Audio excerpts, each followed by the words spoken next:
The piercing screams of women drowned out the toll of the alarm bell.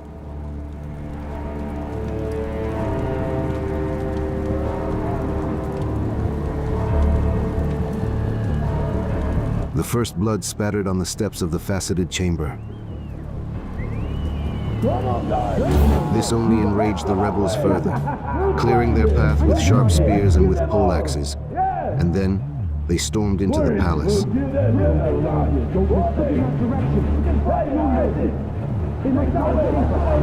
One of the ringleaders was still shouting out a list of unwanted boyars when dozens of drunken Streltsy rushed to search the interior rooms.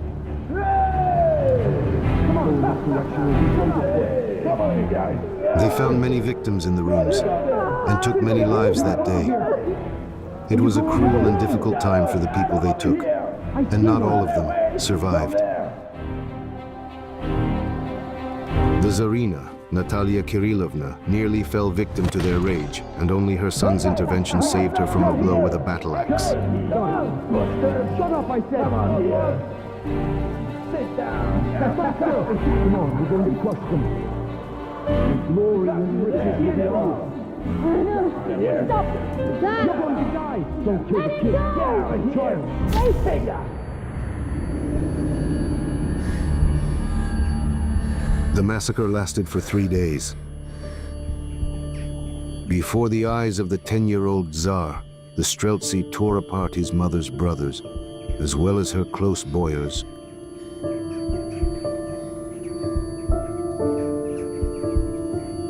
From that moment on, the Tsardom of Muscovy would forever remain for him, a symbol of savagery, chaos, and senseless cruelty.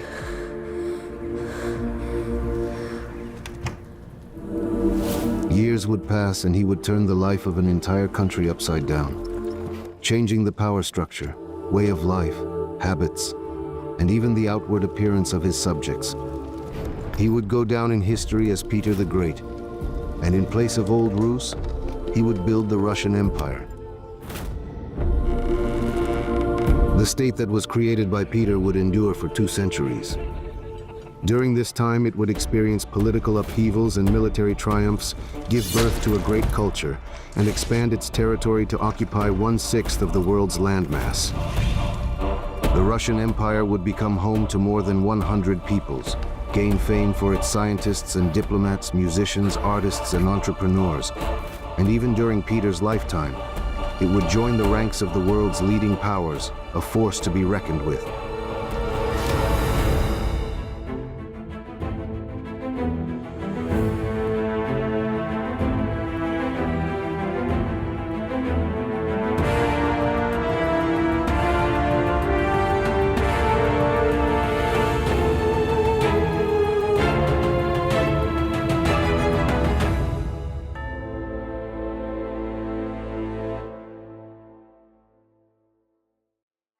In 1682, after the death of Tsar Fyodor Alexeyevich, who left no direct heir, a political crisis erupted in Moscow. And what a crisis it was. It reached its climax during the bloody Streltsy uprising, and was only resolved after the convening of the Zemsky Sobor. As a result, 2 brothers were crowned at once, 10-year-old Peter and 15-year-old Ivan. Until they came of age, the country was ruled by their older sister, Tsarevna Sofia.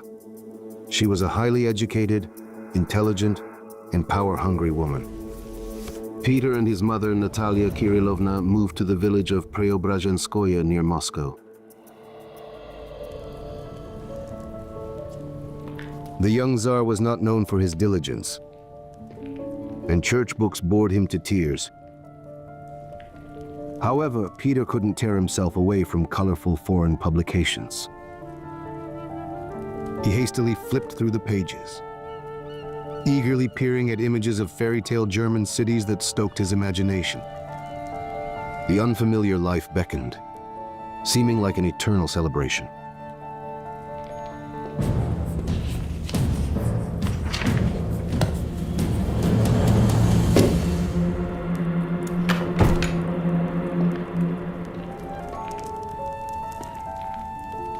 But he was not in a fairy tale world.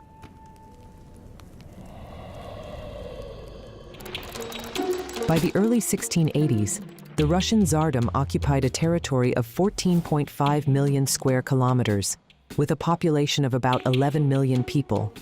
A small population for the territory. There was less than one person per square kilometer. The lands beyond the Urals remained almost uninhabited.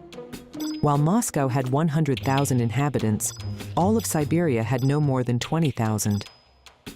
At this time, France actually had twice the population, even though at least 20 Frances could fit within the territory of the Russian Tsardom, a major population difference. Russia attracted neighboring lands very much like a magnet. Starting as a small Muscovite principality, it transformed into an empire before anyone even called it one. The annexation was far from always peaceful. But step by step, Russia merged with other countries and peoples, and before it knew it, it occupied 1/5 of the world's landmass. Different peoples, while remaining distinct, were willingly or unwillingly incorporated into the common state and cultural construction. They quarreled with each other and with the authorities, rebelled, and made demands. The authorities suppressed rebellions for which they were disliked, but they were forced to listen to demands for which they were respected. Meanwhile, the peoples and states of Europe existed in extremely cramped and crowded conditions. Large states butted up against each other's borders, nibbling away at their neighbors' territories, but without fundamentally changing the balance of power. With scarce resources, survival here was possible only by developing technologies and science, knowledge, and skills. In Western Europe, people learned to value both the land and its resources. The great geographical discoveries and the seizure of overseas colonies with their immense wealth further propelled economic growth. This was then followed by the creation of modern political institutions. Tsar Fyodor Alexeyevich, Peter I's elder brother, anticipated many Western-style reforms. He conducted a general census, introduced unified taxation, abolished the custom of mesnichestvo, which is appointment to positions based on ancestry, and finally he approved the plan for Moscow University. There were plans to introduce a unified system of state ranks and publish the first history of Russia. But Tsar Fyodor died young, and the regent Sophia acted cautiously, always looking over her shoulder at her entourage. Nevertheless, Moscow society was changing, albeit slowly. European weapons, ammunition, clocks, and carriages were being imported into the country. Nobility from Poland, Little Russia, Ukraine, and Lithuania were being hired for service. New customs, language, and clothing were coming into fashion. Many nobles preferred the Polish kontusz to the old-fashioned kaftan, which was originally Eastern attire, as were the boyars' fur hats and peasants' armyaks, the influence of the West. However, the East still exerted as much influence on Muscovy as the West did. Take a look. Have a look. As Peter grew up, he spent more and more time with his peers. Soon, the boyish games of playing with toy soldiers turned into a serious pursuit. The toy regiments, armed, trained, and dressed in a foreign manner, under the command of the young Tsar, were turning into a real military force.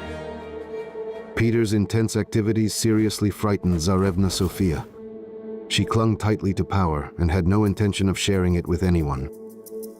At her instigation, rumors began to circulate in the capital that the younger Tsar was acting strangely, and he shouldn't be allowed to rule the state. Meanwhile, Peter was entering his 17th year, the perfect time to look for a bride. Hold it. After considering All right, that's several good. options, Looks good. Natalia Let's go. Kirillovna settled on Eudoxia Lopukina, a girl from a family that, though impoverished, was a large one and was very loyal to their family. Where are you going? Stay where you are.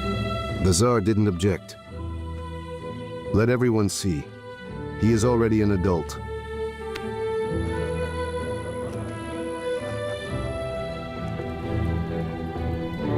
Months passed, and Eudoxia was expecting their firstborn. But the young husband felt confined in the cozy family nest. There, far from the royal chambers, on the free banks of the Yauza River, reckless friends and new plans awaited him. And his wife increasingly found herself spending long summer evenings alone.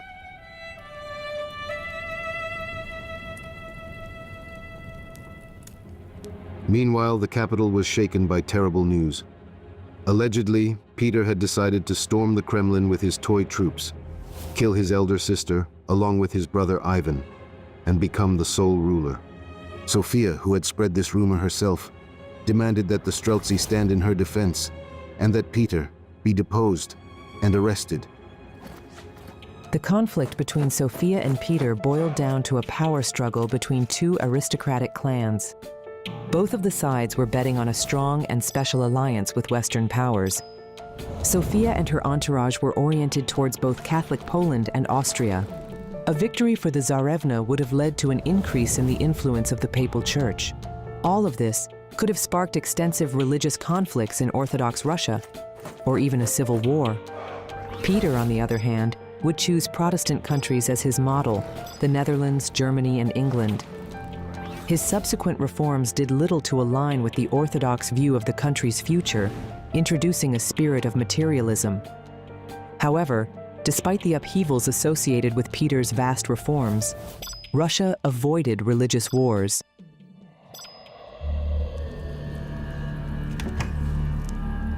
Peter Alexeyevich, sovereign of all Great, Little, and White Russia, couldn't shake off his extreme anxiety. Upon learning that his sister was rallying the Streltsy against him, he fled here to the Trinity Lavra of St. Sergius. Peter tried to convince himself this wasn't cowardice. Any reasonable person would have done the same, but there was a rumbling in his ears.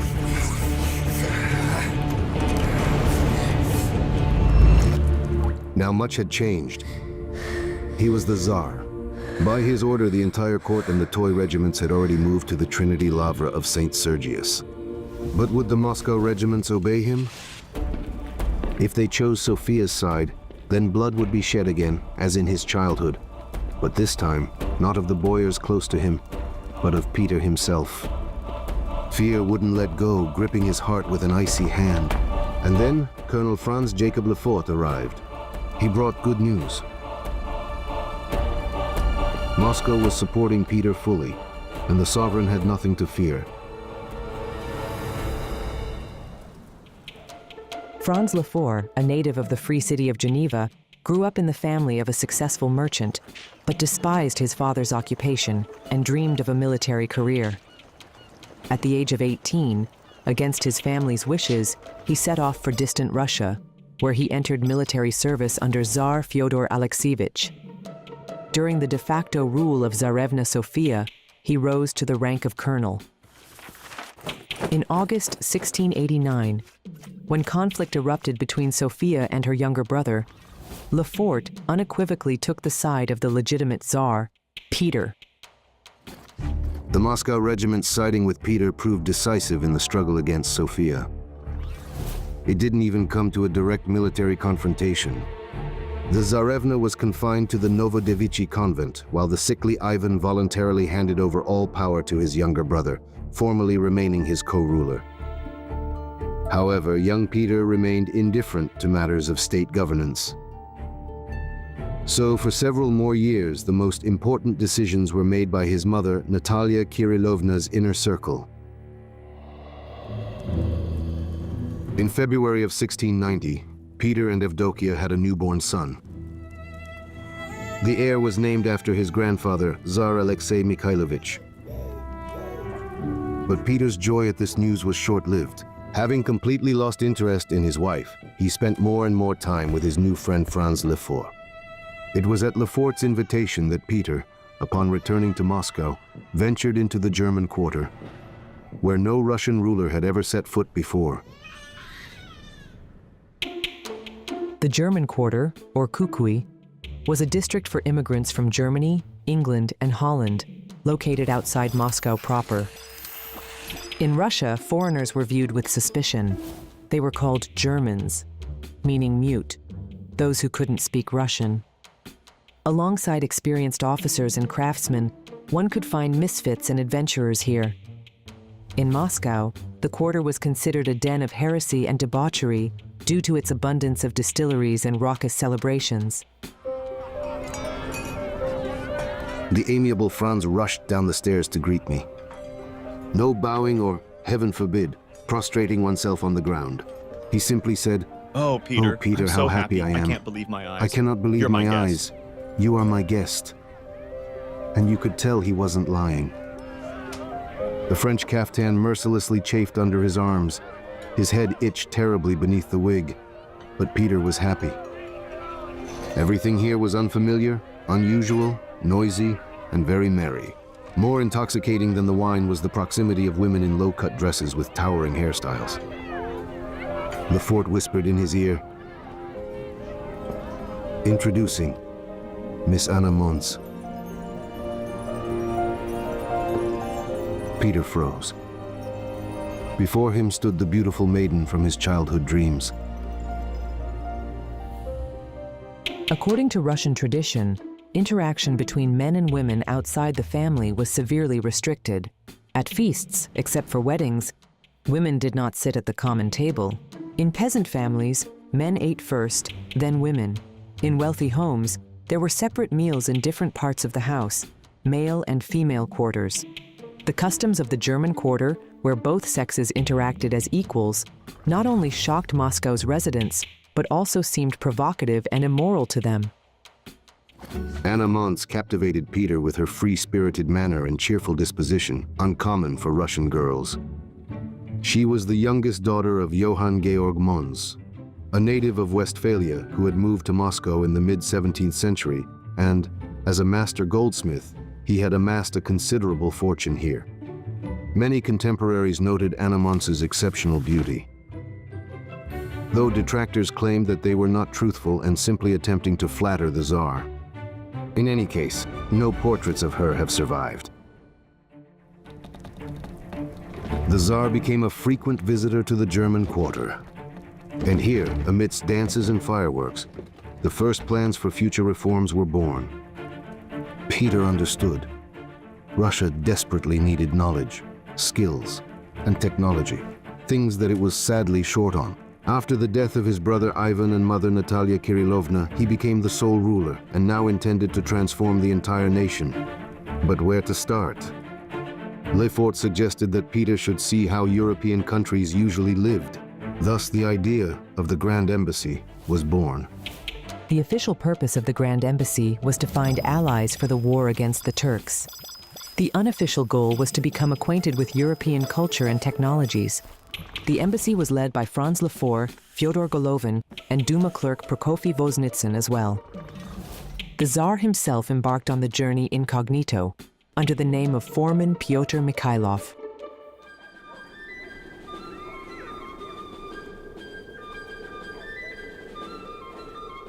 At the tail of the huge ambassadorial convoy walked 36 young men. They were volunteers from among the Tsar's Petsashny, and they were going to Europe to study shipbuilding, a profession that was in high demand at that time.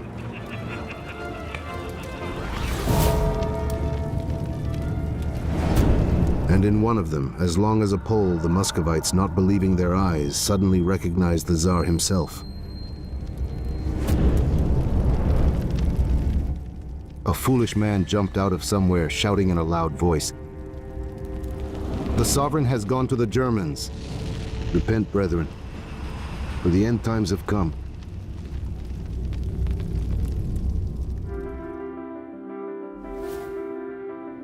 Peter walked the streets. He wore the clothes of a Dutch sailor. And he was doing the unthinkable. He was working. He loved manual labor. And throughout his life, he was always eager to learn new trades. He forged anchors, made paper, worked on a lathe, tore the teeth of courtiers, and sometimes took up the surgeon's scalpel. Once he worked for several hours in a row in the smelting shop, making 18 poods of iron, for which he received 18 altin. He loved to work. With this money, he immediately bought himself new clogs, and was pleased to show them to everyone, saying that he had earned them by his own labor. In Europe, Peter went to the Dutch shipyards, doing carpentry first in Zaandam and later on in Amsterdam. In his spare time, he examined collections of minerals, coins, weapons, and archaeological finds. Picture galleries and theaters did not interest him, with the exception of Professor Frederick Ruysch's anatomical theater, which he found fascinating. Peter bought the anatomical collection of Ruysch, and on its basis created the first Russian museum, Kunstkamera. Admission to the museum was free, and visitors were treated to coffee, zuckerbrodas, that is, cakes, and Hungarian wine. Wine especially attracted men, and they entered the Kunstkamera several times, remaining completely indifferent to the collection itself. From Amsterdam, Peter continued on to London. And it was there that he decided to take up the study of both British industry and government. He met Isaac Newton, and he even tried to lure Newton into the Russian service, though he was unsuccessful at that. One of the tasks of the Great Embassy was to recruit specialists, primarily for the Army and Navy. The first batch of mercenaries numbered exactly 672 people. Weapons, tools, and materials were purchased for the Army and Navy, and for Peter's personal household, mathematical, medical, drawing tools, medicines, books, several live parrots, one monkey, as well as 2 stuffed animals, crocodile and swordfish. Every day, a new wagon from Arkhangelsk. They're bringing dried lizards, and the Streltsy have not been paid their wages for 6 months. It was said that the musketeer Františka Lefort, by malice aforethought, persuaded the Tsar to go to the Germans, so that there he could be drugged with a potion and replaced.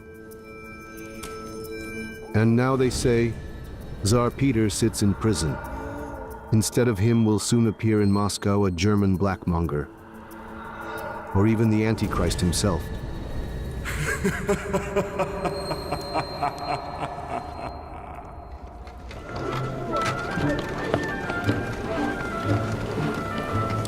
Peter was more enthusiastic than ever, and Franz from Amsterdam wrote letters to the sovereign several times a day. This is the ruler that Russia needs. Now this country, vast and rich, is blocked off by the frequent fences of age-old prejudices. But Peter has the determination to break down all that is superfluous and to build that which is necessary. From London, Peter and his retinue traveled to Vienna. And the owner of the house, which was rented to the Russian Tsar, has asked the British government to compensate for the damage. It was valued at the enormous sum of £320, a lot for the time. Meanwhile, bad news came from Moscow. The Streltsy rebelled. Trouble was brewing. 4 Streltsy regiments marched to Moscow to burn the Nemetskaya Sloboda, to exterminate Peter's supporters, and to put his sister Sophia on the throne. The riot letter went on for a month. What had happened in Moscow in the meantime, and who had gained the upper hand, he did not know. The king was convulsed with hatred and fear. Never had Lefort seen Peter like this. There, in Moscow, the hated Sophia again called the Streltsy to kill him and trample everything that was dear to him. His friends, his love, his dream, everything in his life.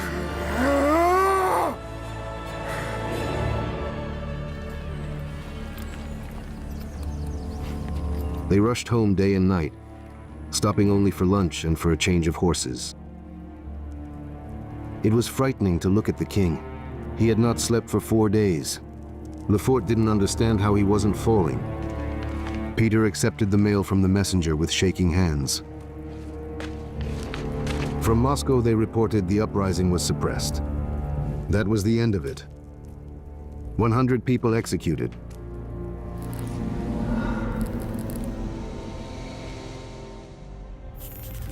When Peter and his companions arrived in the capital on the evening of August 25th, He was not yet expected and therefore not welcomed.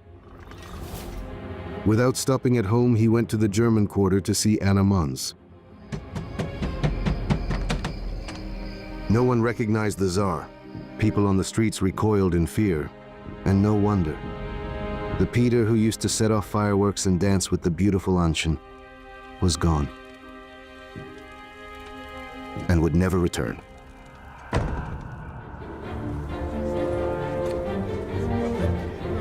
The day after his arrival, the Tsar staged a demonstration in the Kremlin. 2 jesters cut off the boyars' beards with sheep shears. In Russia, a beard symbolized respectability as well as piety. But in Peter's eyes, it remained a symbol of patriarchal backwardness, which the Tsar intended to eradicate. Peter left the right to wear a beard only to peasants and clergy, as well as those who would pay a beard tax.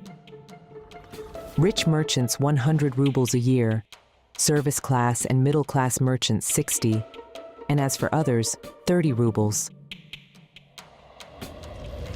4 days after his return, Peter ordered the rioters to be brought to Preobrazhenskoye.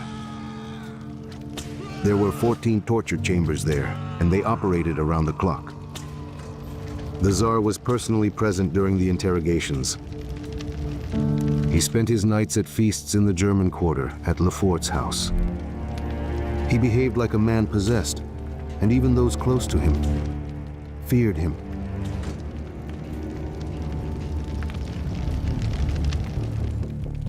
A month later, the executions began, with the largest taking place on October 22nd. 200 Streltsy who were arrested were brought to the Red Square.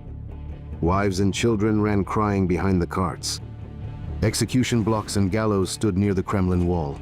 The role of executioners was assigned to the Tsar's associates. Only Lefort, among a few foreigners, managed to refuse. Evdokia burst into tears, begged, accused her husband of terrible cruelty.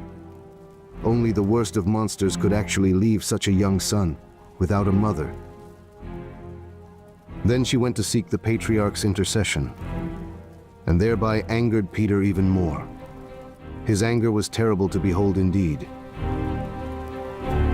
This is the end.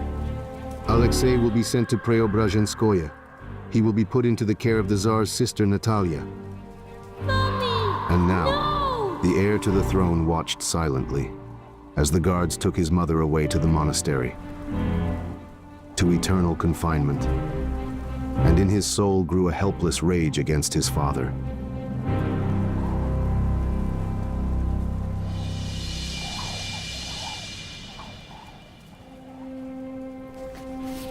As for Anna Mons, she became Peter's official mistress.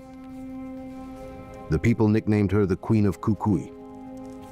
Patriarch Adrian himself came to speak with the Tsar, but he insisted on having his way. All of Moscow was outraged. The Tsar preferred a German heretic to his lawful wife.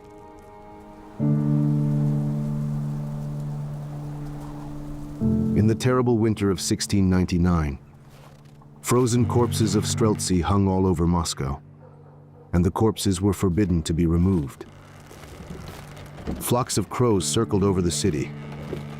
Only by the end of February did they begin to bury the Streltsy in mass graves at the city entrances. Then, in crowded places, sheets appeared with the Tsar's decree. For the glory and beauty of the state, all ranks of people, except the clergy, coachmen, and plowing peasants, shall wear Hungarian and German dress. That is the law. Traditional Russian clothing covered the body completely, and therefore the clothing was suited to the climate.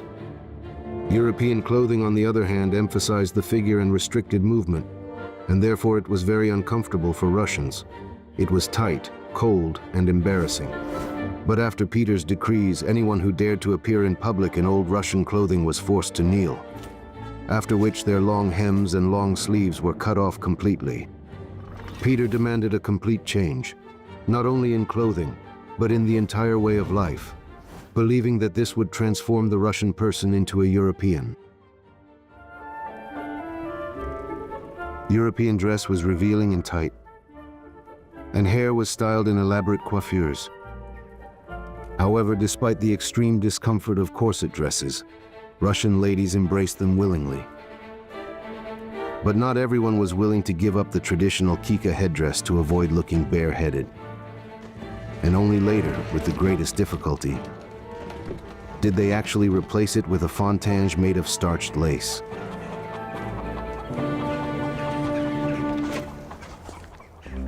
If previously the clothing of boyars and peasants differed only in the quality of fabrics, trimming, and decoration, now a divide occurred. The peasantry remained in their old clothes, while the nobility dressed in the very height of European fashion. But people wanted traditional clothing. Officers asked for military uniforms in the old Russian style, not even 50 years after Peter's death. Fur coats with fur hats, Russian felt boots, and many other items would quickly return to the nobleman's wardrobe. New outfits and manners were to be displayed at assemblies. Social gatherings with dancing, feasting, and conversation. They symbolized the social activity of the nobility, in addition to their unity around the Tsar. But this was a new and strange affair for Russia. The once secluded young women quickly adapted to these innovations and developed such a taste for them that a few years later, Peter himself bitterly noted the decline in morals.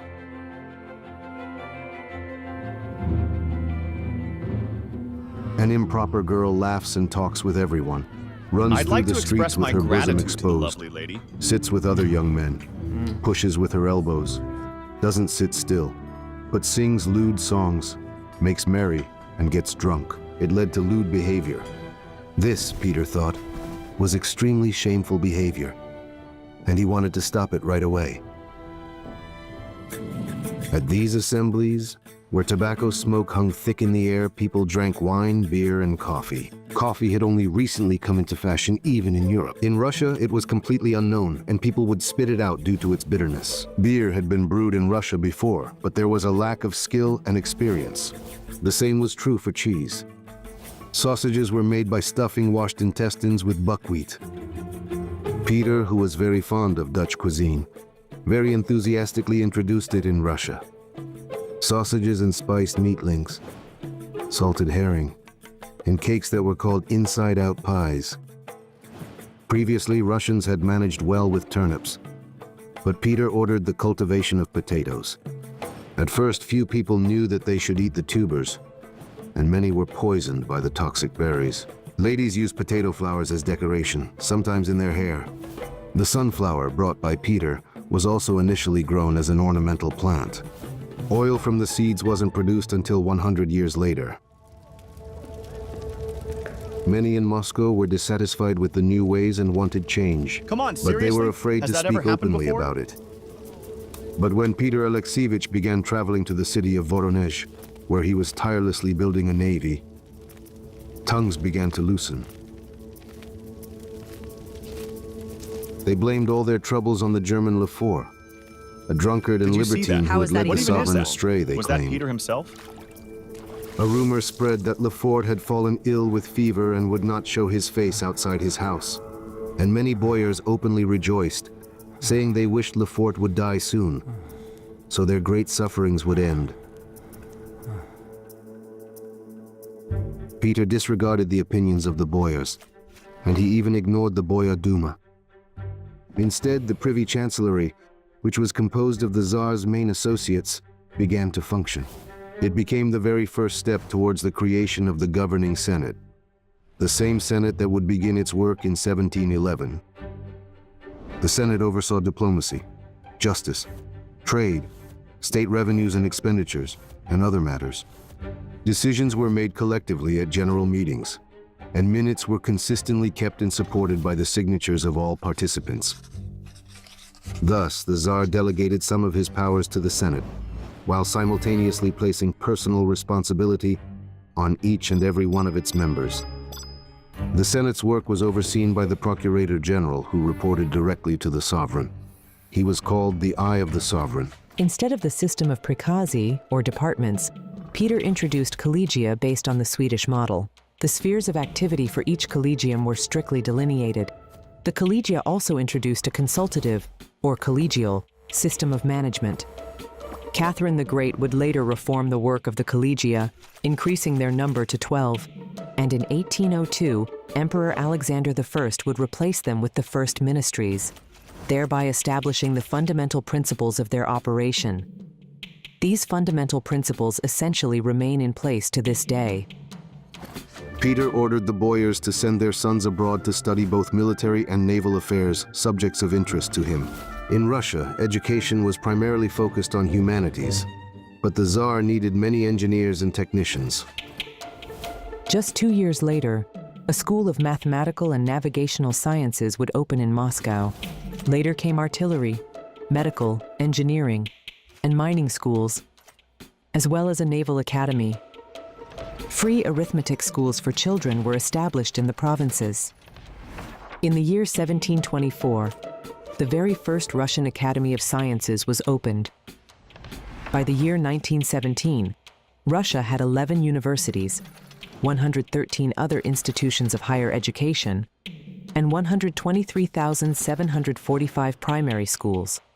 Quite the accomplishment. I told him, do it like this. Not your way. When visiting the Voronezh Not your way. shipyard, Peter Alexeyevich Do what I now said, found just peace do of it. mind. It is just a pity that Franz could not come due to illness. He would have admired all the fine young men who had arrived in Voronezh after studying in Holland and England.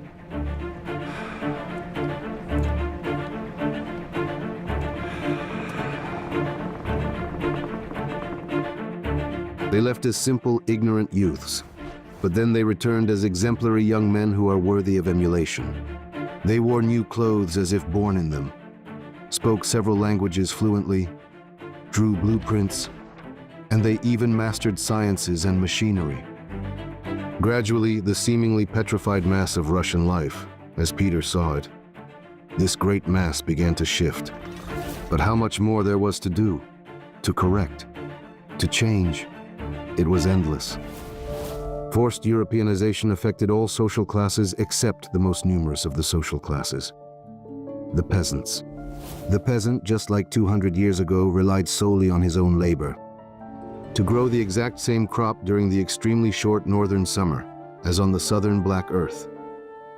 He had to cultivate 3 to 4 times more land, and no less than that. Peasant life was shaped by the cold climate and was difficult. Sheepskin coats and felt boots keep you warm in winter. Bast shoes and shirts don't restrict movement when working in summer.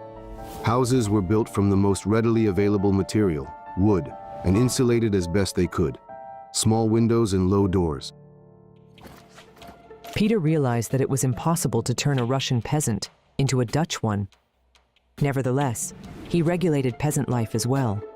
His decrees dictated how to harvest grain, build huts, and how many times a week to heat the bathhouse. The costs of reforms and endless war fell on the shoulders of the peasantry. To increase revenue for the treasury, taxes were imposed on private fishing, inns, mills, apiaries, and even on stables.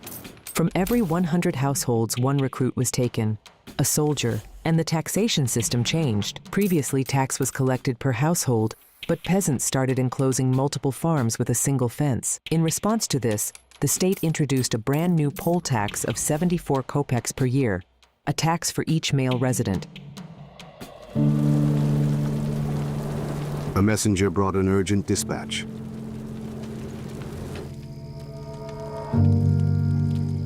Franz Yakovlevich was on his deathbed.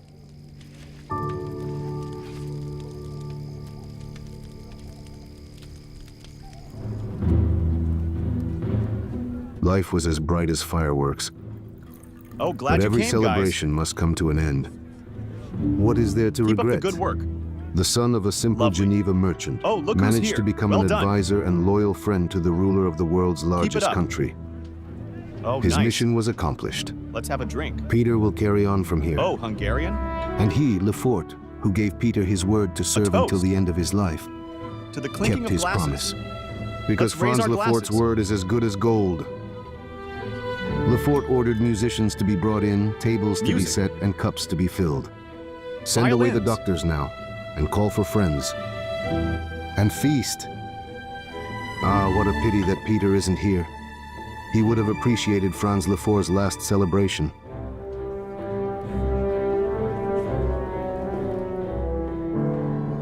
At dawn, a mud-splattered carriage entered the courtyard. Peter ran up the stairs. The rooms were empty and quiet. Tired servants were cleaning up the traces of yesterday's celebration.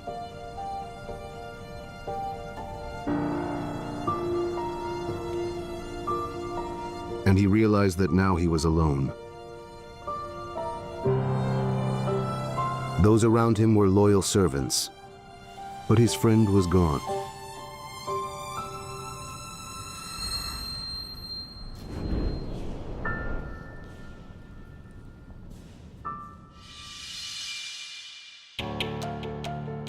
The memory of Franz Lefort lives on in the name of Moscow's Lefortovo district, as well as in the names of an alley in Moscow and streets in Geneva and Kaliningrad.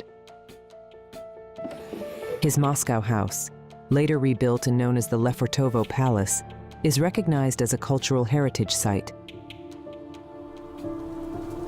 After burying his friend with the highest military honors, Peter was returning to Voronezh. On the way, he remembered. All the nobility gathered around the lavishly decorated coffin, their faces showing immense grief. But Peter knew that many were rejoicing at Franz's death. They must think that without him the sovereign will stop his eccentric behavior, stop making everyone change their clothes, stop remaking everything. Fools! They still haven't understood anything. Everything needed to be changed, not just to follow his decrees, but to think in a new way. Only in this way, by discarding centuries-old customs without regret, could the Muscovite Tsardom be transformed into an advanced European power. Peter began changing the culture according to modern Western models. A new literary language was taking shape. According to the Tsar's plan, Russia, which was previously perceived by its people as the last bastion of orthodoxy, was to leave the realm of church culture and become a secular state. Peter believed that the church font was simply not convenient for quick reading. Peter kept the church font only for liturgical books, and he personally developed a new civil font. The font was used to write letters, compose documents, print books, textbooks, and newspapers. Under Peter's rule, 4,500 new words, borrowed from European languages and still used today, entered the Russian language. For example, ball, system, barrier, complement, politics, portrait, and secret. Military vocabulary was completely updated: admiral, trench, uniform, pistol, parade, and much more. All naval terminology entered the Russian language from Dutch during Peter's reign. Such a rapid and large-scale renewal of the language would only occur again in Russia in the 20th century. This was when the Bolsheviks came to power, and they would also radically change the way of life and introduce new words and concepts. The first newspaper in Russia appeared during the reign of Tsar Mikhail Fyodorovich. In the ambassadorial office, handwritten couranti were compiled. Brief summaries that included articles from foreign newspapers and other information that were intended only for the Tsar and the Boyar Duma. Peter, however, began printing a publicly accessible newspaper called Vedomosti. Its first issue was published on January 13th in the year 1703. And this is why the date January 13th is now officially celebrated as Russian Press Day. Before Peter, a day was divided into daytime and nighttime hours, and clock faces had 17 divisions. There used to be such a clock face on the Spasskaya Tower. A clockmaker used to work in the tower, and he manually set the time to 1 o'clock exactly at sunrise.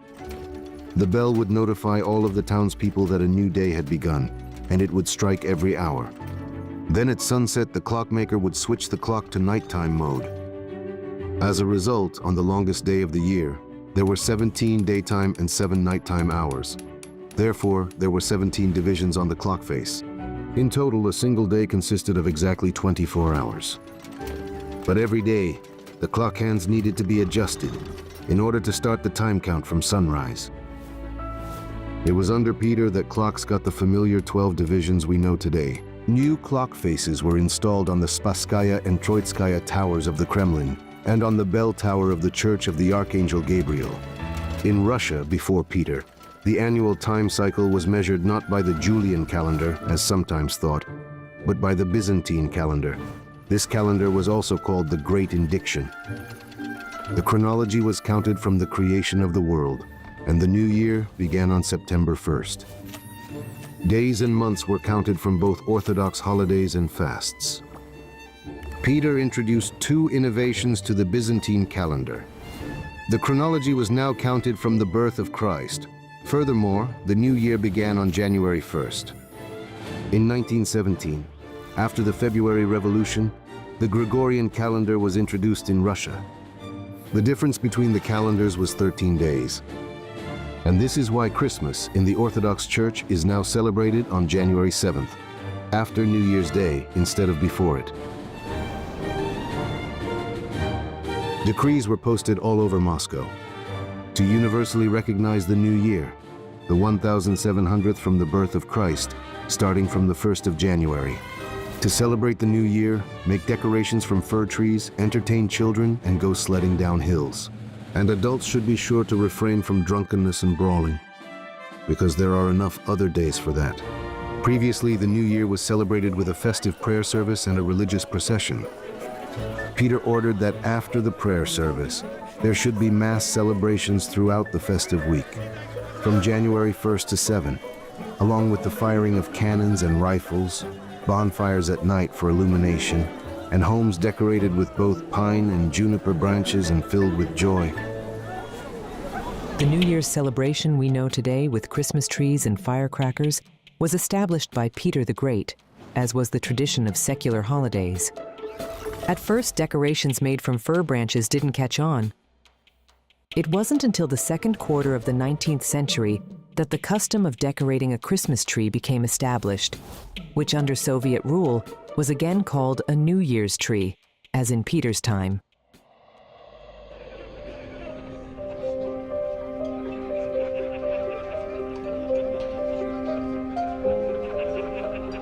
The festivities were in full swing, and Peter couldn't take his eyes off his beloved for even a moment. Once again, he recalled the images from the cherished book of his childhood. Knights in shining armor, magical cities, a beautiful maiden, and life, an entire life, like an eternal celebration. Why hesitate? Could he find a better wife? Oh, if only Anna loved him as much as he loved her. But to his sincere passion, she responded with only a rehearsed, polite smile that betrayed cold detachment. It was the exact same expression that the Tsar sometimes noticed on the faces of foreign advisors when he shared his plans to transform his homeland along European lines. So perhaps everything he had been striving for was a mistake. The celebration ended, and with it, all doubts evaporated. The sovereign departed for Voronezh once again. A great war lay ahead, and the fleet, army, and entire country had to be rebuilt. He didn't look back at Moscow. He could already see a new city in the distance. Streets straight as arrows, canals, palaces, and enormous ships in the harbor. He didn't yet know where this city would be, but he firmly believed that it would exist.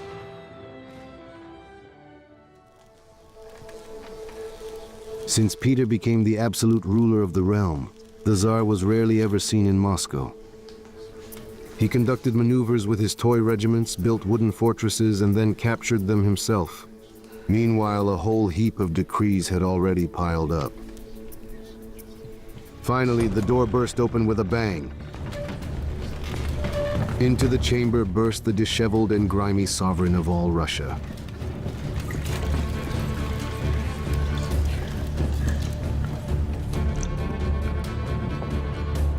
He grabbed a scroll at random. It read, "And since this is by no means possible, it is necessary to..." "Well then," he said, Let them decide for themselves what needs to be done. Woe to the country whose ruler is mad.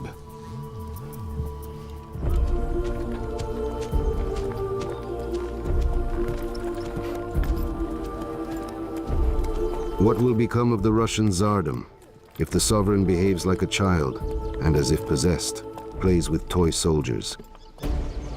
Many years will pass since then, and Peter the Great, ruler of all Russia, will reshape the entire state system and economy in order to create Russia's first professional army ever in all of history. And he will lead it into battle against the most powerful military force ever to be seen in Europe.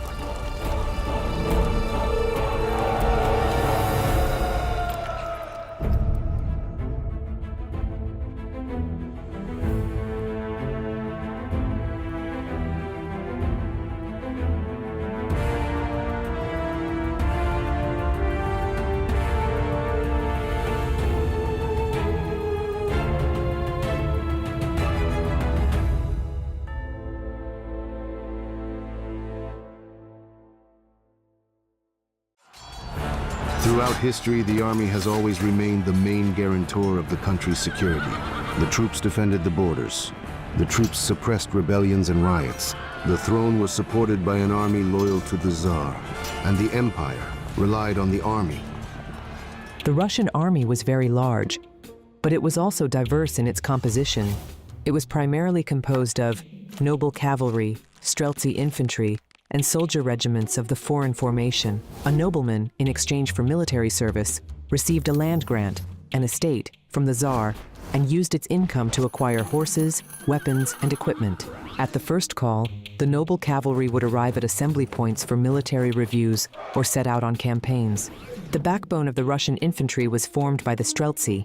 The streltsy underwent combat training, and they lived in separate settlements with their families. During peacetime, they performed guard duty, and they fought fires.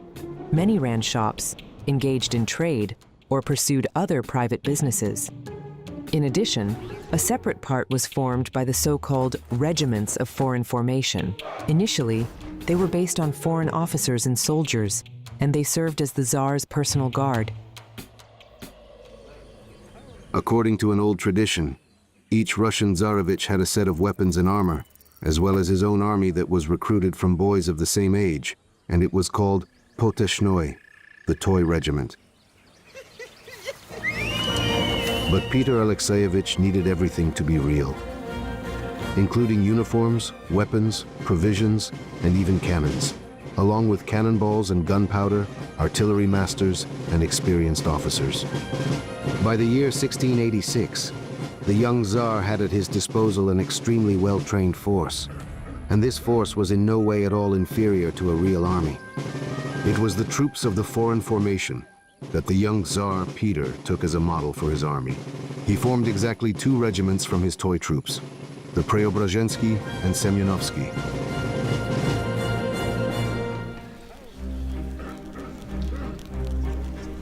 And Peter himself drafted the military regulations for his regiments.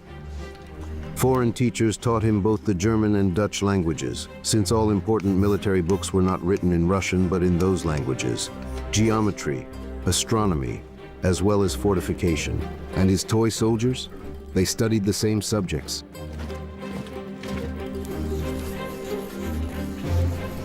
And then again, the drum, and again, firing practice, storming fortresses, and marching left, right, left, right.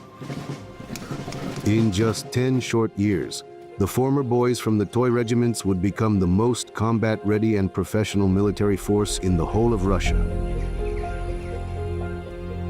The army was in need of serious reforms. It was effective for war against old adversaries, the Crimean Khanate and the Polish-Lithuanian Commonwealth. But Peter, well, he faced all sorts of problems that had but recently seemed insignificant.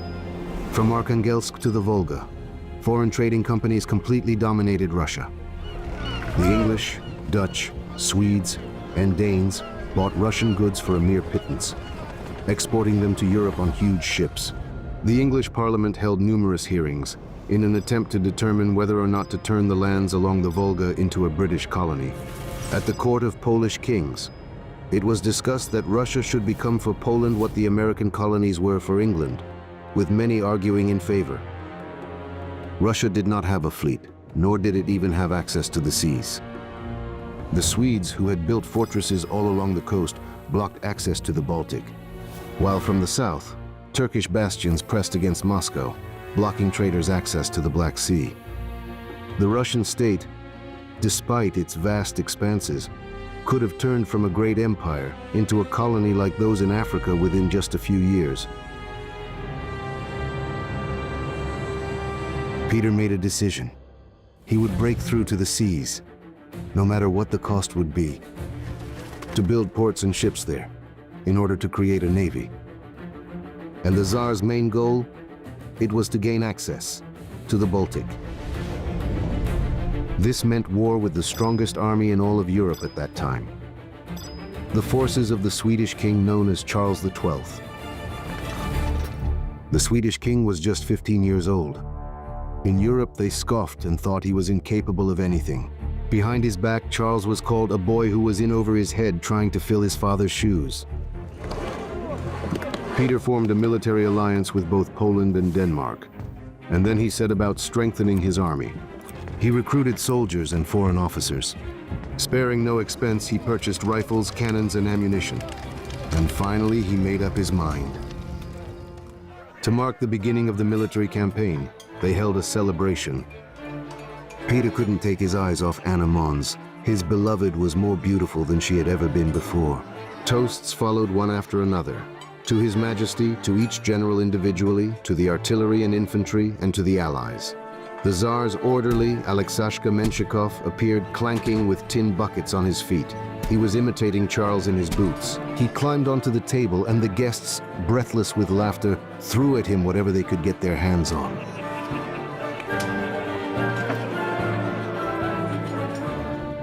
Peter was good-naturedly having fun along with the guests.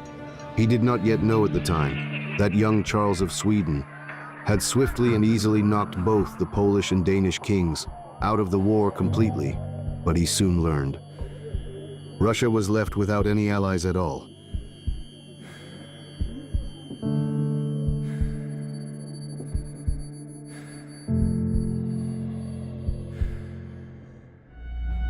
In September 1700, the vanguard of the Russian army approached the Swedish fortress of Narva.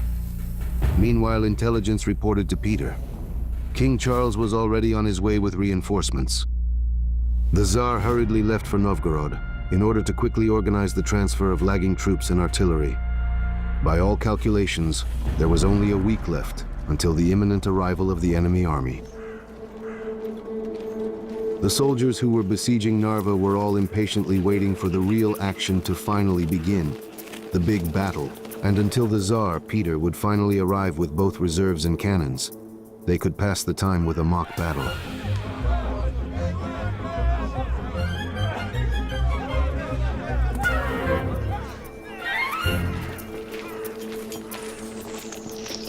And then, all of the jokes came to an end.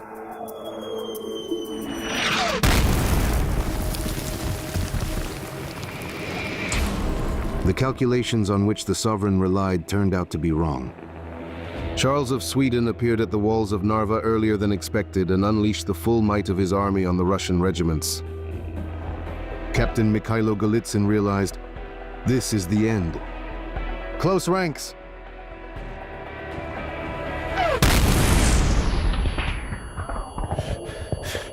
The Swedish infantry attack broke through the front in 3 places at once, and the Russians fled in disarray. The mercenary officers immediately surrendered, and some were killed by their own soldiers. Peter was in Novgorod at this time. He did not see how his army was perishing in the snowy whirlwind, how the recruits in Streltsy, maddened with terror, were rushing about, and how on the right flank stood, as if rooted to the ground, 3 regiments: Preobrazhensky, Lefortovsky, and Semyonovsky. A bullet pierced my leg. Load! Fire! Fire! The Swede stopped. Second volley! Blood was already squelching in his shoes. A second bullet tore through the coat, striking the shoulder. The battle was already lost, but they held on, standing literally knee-deep in blood. Yesterday's toy soldiers, the future guards of the Russian army. Later, in memory of this, red stockings would be incorporated into the uniforms of the guards' regiments. But then, at Narva, out of the entire encircled Russian army, King Charles allowed only these 3 regiments to leave the camp with weapons and banners, to the beat of drums, out of respect for their immense courage and their tireless fighting skills. Peter met the remnants of his army in Novgorod. Stretched out along the entire road, unarmed, ragged soldiers trudged through the mud. His army was no more. Suddenly, the cold silence was broken by a distant drumbeat, in blood-stained uniforms. Struggling to maintain their thinned ranks, the Preobrazhensky and Semyonovsky regiments marched in formation, with weapons and banners, his strong, undefeated guard. And Peter understood what needed to be done. Now the entire Russian army must become such a guard. This will be a new army, one that can fight any enemy, under any circumstances, without ever relying on anyone's help at all. And win.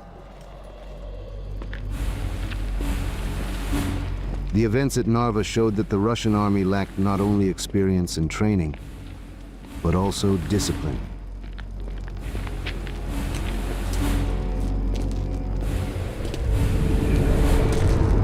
Desertion, and especially treason, had to be prevented very harshly.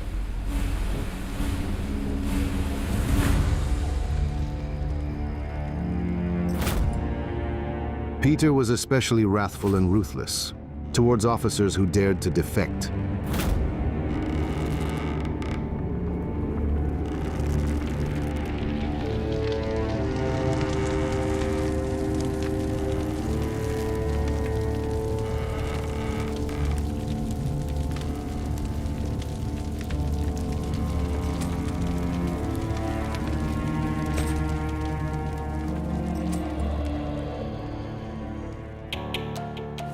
Peter introduced discipline in the Russian army, regulated by military statutes.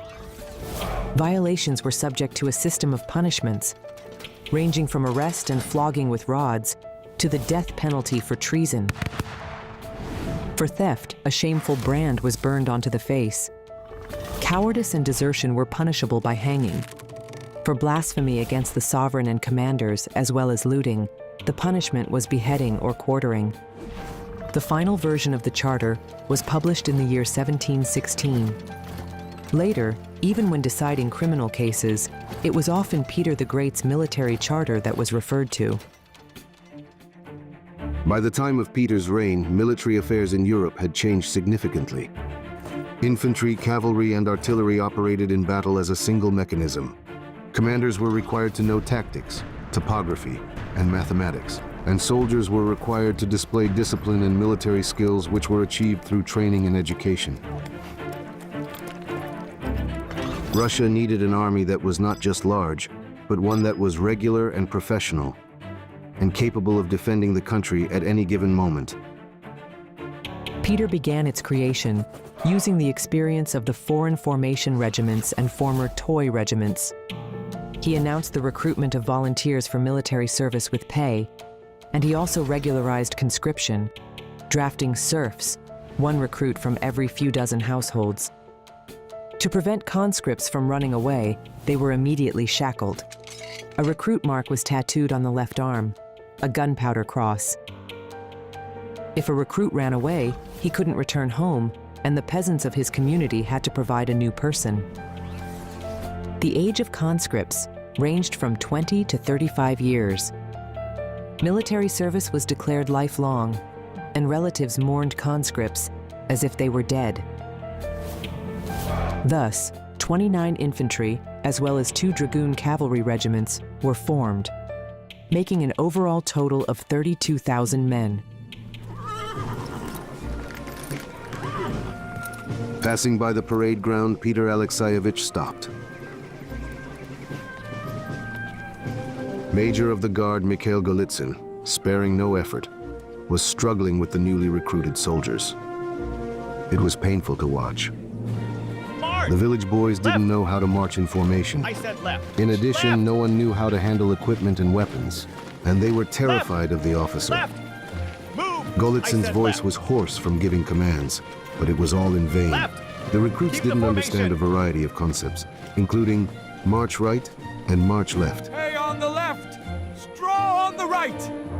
After some thought, Peter ordered a bundle of hay to be tied to each recruit's left leg, and a bundle of straw to the right. And when on the parade ground, instead of the usual left-right, they heard hay straw. Hay straw! Things immediately started to improve. Hey! Straw! Hey! Straw! Hey! Straw! And Peter, who was in high spirits, continued on his way. Now it was time to create their own officer corps. A Russian one.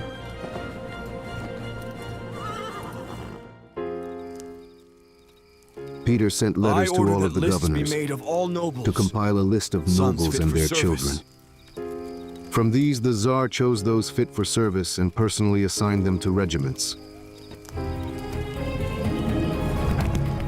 Peter's messengers rushed to all corners of Russia.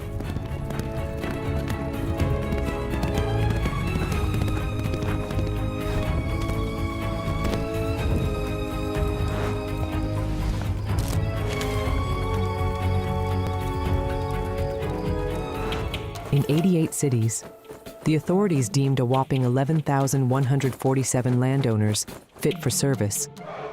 All of the remaining nobles were ordered to stay ready and report for duty at the very first call. The rank of officer implied not only noble birth, but also extensive knowledge. Initially, Peter sent young people to study abroad, but he soon established special officer schools, including artillery and engineering ones where mathematics, ballistics, topography, and tactics were taught. For the first time in Russia, military education emerged. Just a year after Narva, there were no foreigners at all among the officers of the Semyonovsky Regiment. And there were only 3 in the Preobrazhensky Regiment. Amazingly, 206 Russian noble officers were sent to General Sheremetev's troops alone.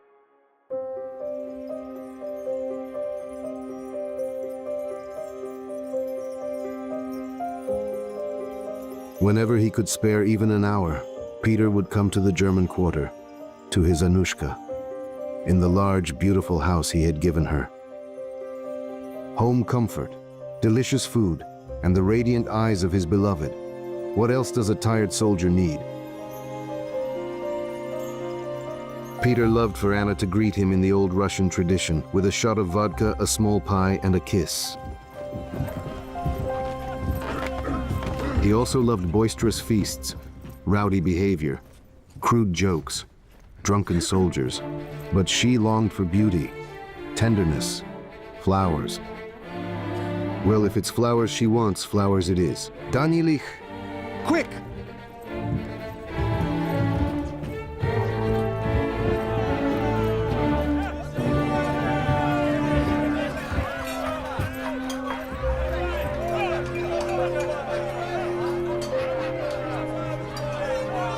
Menshikov, as always, turned around in the blink of an eye. The flowers seemed vaguely familiar to Anna, because they had simply been torn from her own flower bed. Peter didn't bother with such trifles.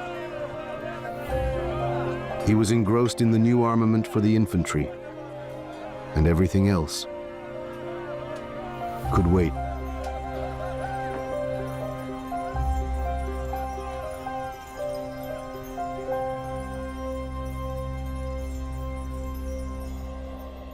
The infantry formed the backbone of the army.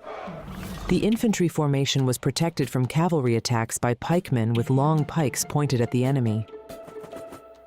Over time, rifles with long fixed bayonets came to replace pikes. Ammunition was stored in pouches, a round bullet and a portion of powder that was wrapped in a paper cartridge. Following orders, the soldier would bite off the paper and pour some powder into the pan of the gun lock. the rest of the powder was poured into the barrel, where the bullet was also inserted, ramming the charge with a ramrod. The first rank would fire simultaneously and then fall back. The second rank would then move forward and fire the next volley. On average, reloading in battle took a unit 20 to 30 seconds, and this allowed for 2 to 3 shots per minute. Only well-trained soldiers could achieve such firing speed, and sometimes even a greater speed than that. Thus, during battle, a continuous barrage of rifle fire would rain down on the enemy along the entire front. At that time, this was considered the most advanced and effective method of combat. Present arms! 1, 2, 3! The training introduced by Peter bore fruit. The Turks and Persians believed that the Russians shot directly from their fingers, and therefore after battles they examined the hands of the dead, wondering if they were human. Of all the military branches, Peter particularly favored artillery. That's why the take a artillerymen guess. of the Semyonovsky regiment prepared especially meticulously for the Tsar's review. The Tsar had begun his military service in the Bombardier Company. Since then, he enjoyed conducting firing Here, exercises himself. Catch the cannonball! Once, during a misfire, he nearly lost his eyesight and his life.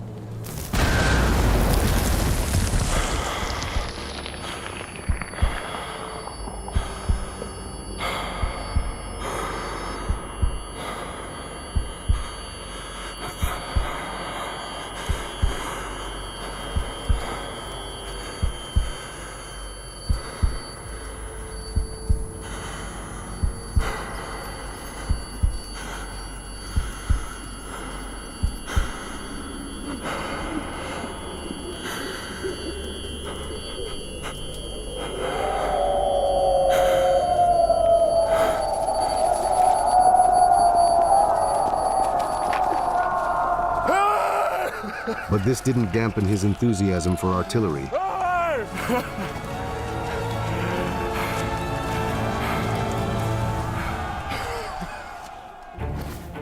Peter studied cannon aiming techniques, gunpowder properties, and the design of guns and gun carriages.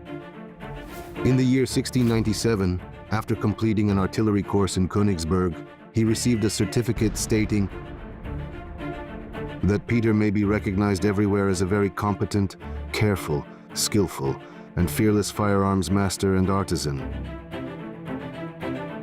Since then, the Tsar insisted on being addressed as nothing less than Mr. Bombardier, and he sometimes signed his letters as Bom-Bar-Dier in 3 syllables.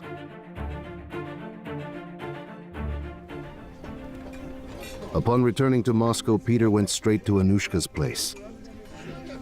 He intentionally didn't announce his arrival. It was a surprise.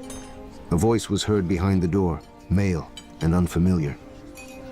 They were speaking German. Now that's truly a surprise. Franz Koenigsegg, envoy of the Polish King Augustus, a former ally. Is our brother Augustus in good health? He's well, Koenigsegg assured, but quite distressed about the lack of funds for the war against Charles of Sweden. Not enough, you say? Peter interrupted him. Looks like it all went seems into all this the funds construction. went into this construction. I drink to the health of my brother To the Augustus. king's health. To our brother August. Oh, your majesty, Koenigsegg stammered. To Augustus! The affections of the young This goddess, is merely a whose humble beauty is offering to beyond the young compare. goddess, whose incomparable beauty. Well, All go right. on. To the health of my brother Augustus. Drink to the health of our brother Augustus. Bottoms up!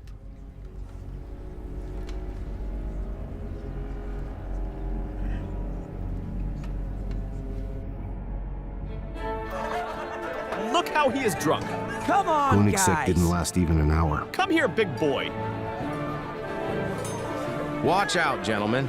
It seems this fellow is in dire need of a long nap. It's all right, he'll come around. He'll think twice before bringing bouquets again.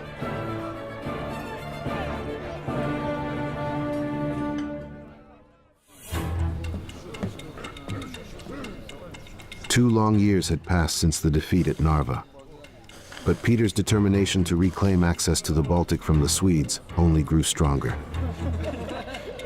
He knew exactly what he wanted, and he thought how to get it.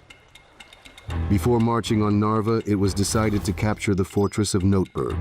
This fortress stood on an island at the mouth of the Neva River, and its capture would allow the use of the river for transporting goods and supplying the Russian army. For 2 weeks, Russian artillery bombarded Noteburg. Finally, a section of the eastern wall collapsed. After crossing the river, the Russians tried to storm the fortress through this breach, but the siege ladders turned out to be too short. The Swedes pelted the Russians with grenades, and so the assault came to a halt.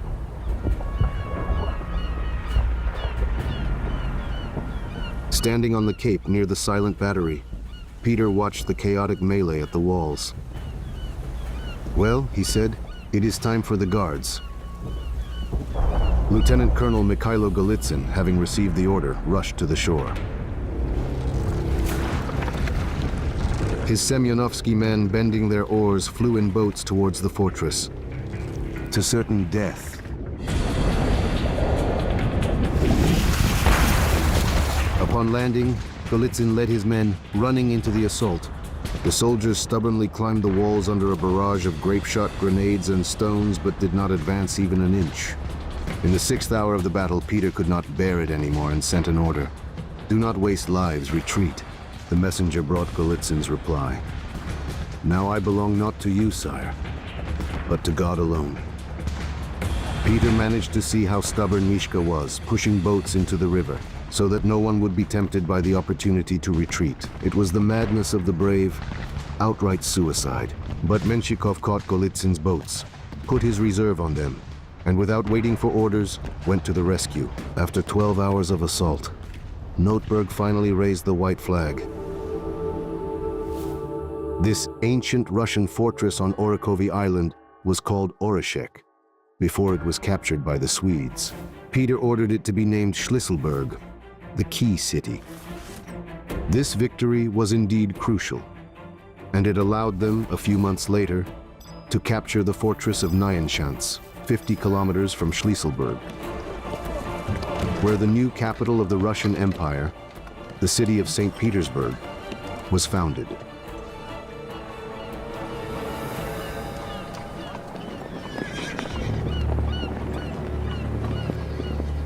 As time went on, Schlisselburg indeed became a kind of key to the northern capital. In the year 1941, the capture of this city by German troops marked the beginning of the siege of Leningrad, a siege which lasted 872 days. The Oreshek fortress itself on the island resisted for 500 days, never allowing the enemy to cross to the right bank of the Neva and cut off the road of life. Only the liberation of Schlisselburg in the year 1943 first allowed for improved supplies to the northern capital, and then completely lifted the siege.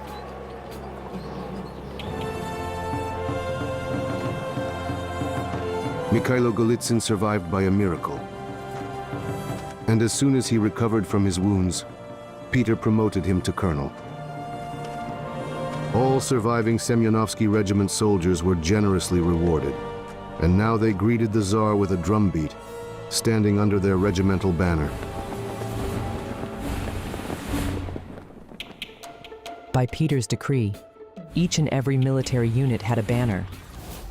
Company banners were colored cloths with an eagle, while the regimental banner was white. Abandoning the banner in battle was punishable by death. If after a battle only a few men remained from the entire regiment, but the banner survived, the regiment continued to exist and was rebuilt anew. Peter managed to break away from the front and come home for just a couple of days.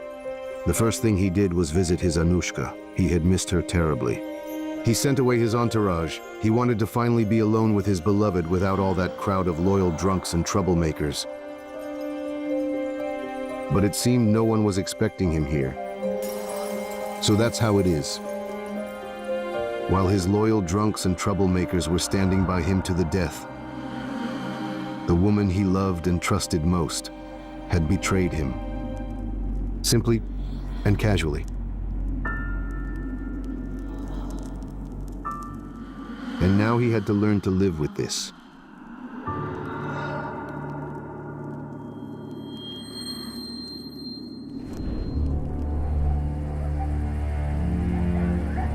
The next day, Koenigsegg was found in the Neva, in the shallowest part of the water. Apparently, he slipped on a stone while drunk and hit his head. Anna Mons was stripped of any and all privileges and property which had been given to her by the Tsar. She was placed under house arrest, and only after 2 years, following numerous requests, was she allowed to go to the Lutheran church once a week.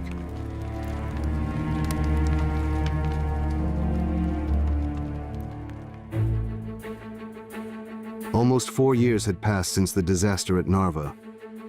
Peter was approaching his main goal, to finally clear the Baltic shores of the Swedes.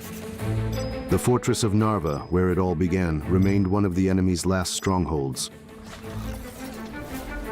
In the summer of 1704, the Russian army besieged Narva for the second time.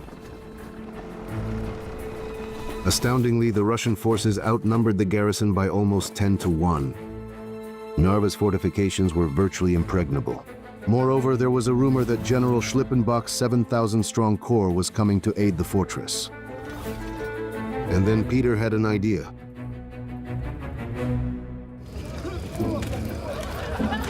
All night long, Swedish uniforms were being sewn from blue cloth in the regimental tailoring shops. Peter was rushing around the camp in feverish excitement, explaining nothing to anyone.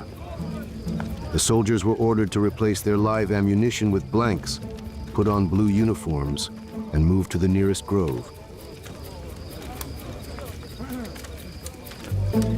The Tsar himself dressed up as a Swedish general for some reason. He clearly had something in mind, and was very pleased with himself.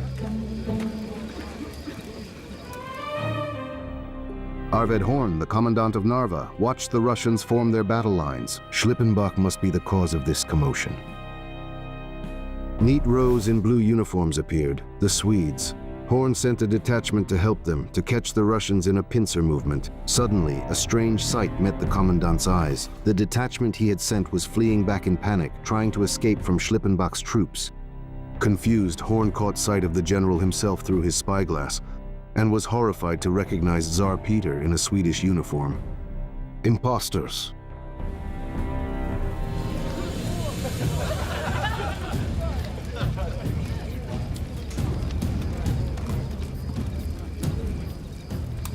That night, the Russian generals led by Peter had a great time recalling how Menshikov, commanding the fake battle, nearly fell off his horse from laughter. And the looks on the Swedes' faces when they discovered this masquerade. Hooray! Hooray! However, they had to admit that the maneuver had failed. They couldn't storm into Narva by brute force. A proper siege had to be initiated. For 2 months, Russian cannons bombarded the fortress. In Narva, fires raged on and famine set in. But when offered to surrender, Commandant Horn responded with an insult. Peter ordered the assault to begin. The Narva garrison fought with fierce determination. And just as the Russians managed to climb the rampart, the Swedes detonated a mine, killing both friend and foe alike.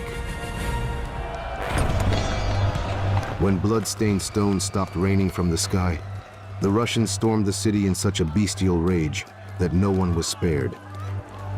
The screams were deafening.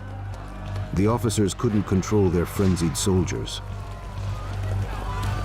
Peter entered the city on horseback, as befits a conqueror. The first thing he saw upon entering was a Russian soldier, who was dragging a woman by her hair. In a fit of rage, the Tsar drew his broadsword and cut down the marauder in front of everyone. The rampage came to an abrupt end. They barely managed to rescue Commandant Horn from the hands of the enraged soldiers and take him prisoner along with the remnants of his garrison. 4 years after their first defeat at Narva, the Russian army had their revenge, and now they were heading to winter quarters. Temporary houses were built for the regiment, or soldiers were billeted with local residents. According to regulations, 1 bed was required for every 3 men, assuming 2 would sleep on it, while the 3rd was on guard duty. A private was entitled to daily rations of 400 grams of meat, mutton or beef, 800 grams of rye bread, 2 shots of wine or vodka, and about a liter of beer.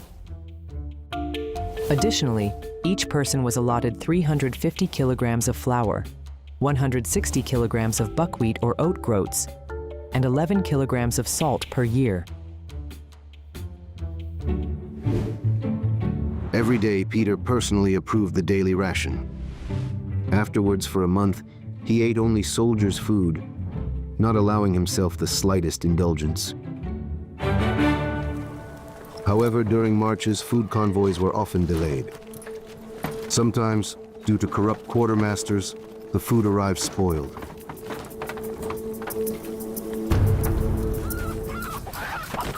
During times of hunger, soldiers resorted not only to hardtack, but also to stealing from locals. Despite extremely harsh punishments, a soldier would never miss even the slightest chance to steal a goose, chicken, or other livestock from an unsuspecting local.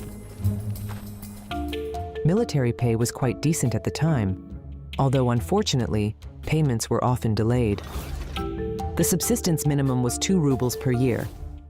This amount of money was enough to buy 80 kilograms of wheat flour, 40 kilograms of beef, or 80 kilograms of herring.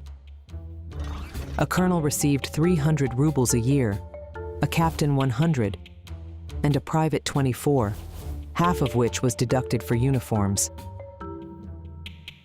The troops were supplied with all necessities according to standard patterns, and uniforms were regulated down to the smallest detail. A private was issued, a felt tricorn hat, a long single-breasted cloth coat, green for infantry, blue for dragoons, red for artillerymen, a waistcoat, knee-length breeches and 2 pairs of stockings, a necktie, 2 pairs of footwear, low shoes for marching, boots for guard duty, high boots with spurs for dragoons, and 2 sets of underwear. In winter, a woolen cloak called yapancha was worn. Army supply contracts were always a lucrative opportunity for merchants and manufacturers. The production of weapons, ammunition, and uniforms brought considerable profit and remained a subject of bribery and theft worldwide. Peter had a habit of feeling the cloth of soldiers' uniforms and cloaks and inspecting their shoes. If they turned out to be of poor quality, the full force of the Tsar's fury would be unleashed on the pitiable culprit. Peter ruthlessly sent those caught stealing to frozen Siberia, slit their nostrils, or simply hanged them if the value of the stolen goods happened to exceed the price of the rope. Medicine was also regulated in army life. Regimental doctors were issued monastery bags with a set of tools and supplies. Knives, saws, tourniquets, splints, waxed threads, needles, syringes, and lint, a precursor to cotton wool made from cotton threads.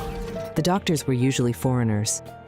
They rarely dealt with treating infectious diseases or preventing epidemics, considering their main tasks to be removing bullets and shrapnel, treating wounds, and amputating limbs.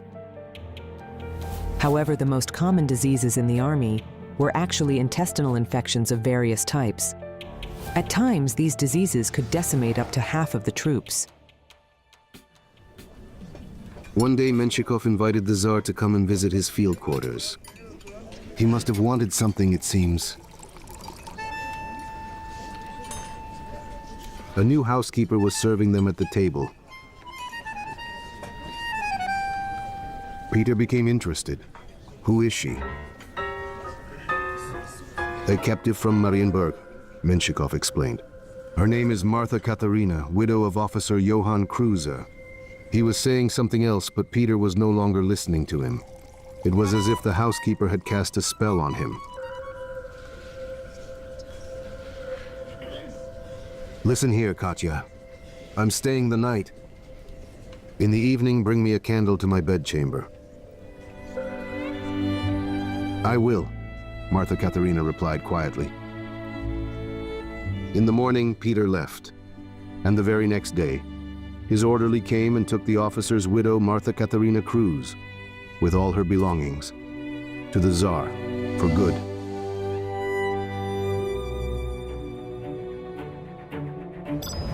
By the year 1704, the Russian army had recaptured almost the entire southern coast of the Baltic Sea from the Swedes. Peter's strategic objective seemed to have been accomplished. St. Petersburg was being built at the mouth of the Neva River. Piers, ports, military and merchant ships were being constructed. At long last, Russia was preparing to join global trade. And its army made it abundantly clear that there would be absolutely no colonies on Russian soil. Neither Peter nor his generals had the slightest inkling that the greatest test for the army and for the entire country was yet to come. The loss of the Baltic coast forced the Swedish king, Charles XII, to turn his full attention to events occurring in the east. The commander, who had already defeated all of Tsar Peter's allies, decided it was finally time to deal with the Russian problem as well. In June of the year 1708, shocking news reached St. Petersburg. Charles was marching towards Moscow, and he was leading his entire army. The very existence of the Russian state was under threat, and Peter understood this better than anyone else. It's one thing to capture individual fortresses, but quite another to face the main forces of the world's best army. Fortifications were being hastily erected on the western border. Moscow was also preparing for defense. The walls of Zemlyanoy Gorod, Kitai-Gorod, and the Kremlin were being repaired, where 2,000 cannons were installed. Russian diplomats tried their hardest to achieve at least a truce, but Charles wouldn't even hear of it. In July of the year 1708, his troops approached the town of Golovchino, near Mogilev. Moscow was less than 600 kilometers away. A letter arrived from Moscow from Catherine Vasilevskaya. That's what his Martha Katharina was called now. Peter became alarmed. How could this be? He had ordered Katerina to be taken out of the city to a safe place. Who dared to disobey? To my sovereign, my light, my joy, may you live for many years. But I will not follow your order. Forgive me. Better allow me to come to you wherever you may be. And if that's not possible, I'll wait for you here. I am with you forever. Where you are, there I am. I remain your devoted servant, Katerina Vasilevskaya. From intelligence reports, Peter knew that the Swedish army was experiencing major supply problems after its endlessly long march, and that a huge convoy with food and ammunition had set out from Riga to meet Charles XII's army. And he also knew the convoy was accompanied by General Lewenhaupt's corps. Peter made a decision. He would find and attack Lewenhaupt and intercept the convoy.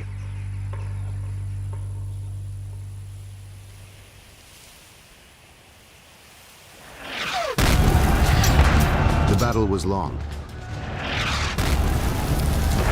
Soldiers on both sides were so tired that they sat down to rest, right on the battlefield.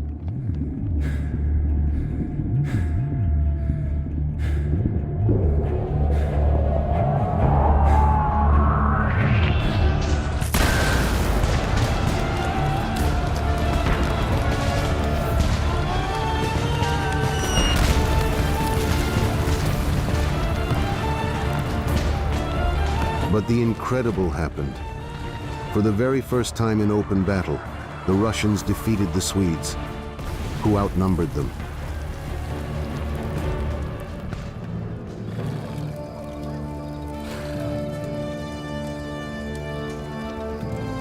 Barely catching his breath after the battle, Mikhailo Golitsyn arrived at Peter's quarters. Peter immediately awarded him the rank of Lieutenant General. "You've earned it, Mishka." Now they fought together side by side, with Peter being lower in rank, so that if necessary, Peter could serve under Golitsyn's command. And he didn't consider it shameful in the least. The victory at Lesnaya became the turning point of the entire war. The Russians captured a huge convoy with food, uniforms, and ammunition. This convoy was supposed to support the Swedish advance on Moscow, but now it wouldn't. This forced Charles to halt his advance towards the Russian capital. He had no choice but to turn towards Ukraine to wait out the winter, He was moving towards the small Ukrainian town of Poltava, where the outcome of the war was to be decided.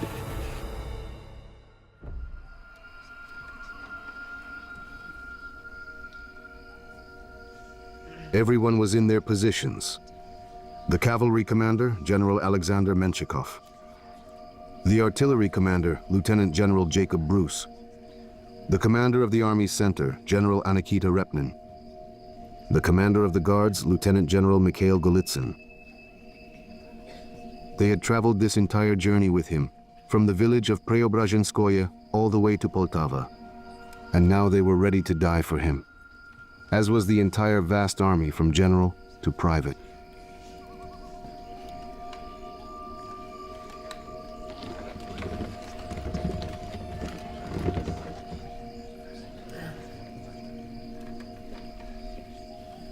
And Peter said to his comrades in arms, "Do, brothers, as I will do, and all with the help of the Almighty shall be well."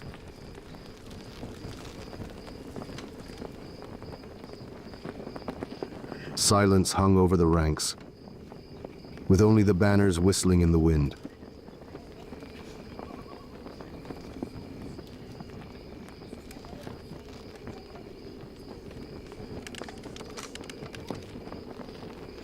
Suddenly the Tsar raised his voice. And so you must not think you fight that you are fighting for Peter himself, but for the state that was entrusted to Peter.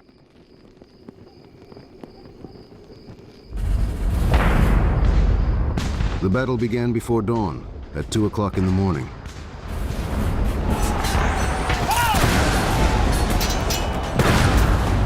Menshikov's cavalry charged into battle.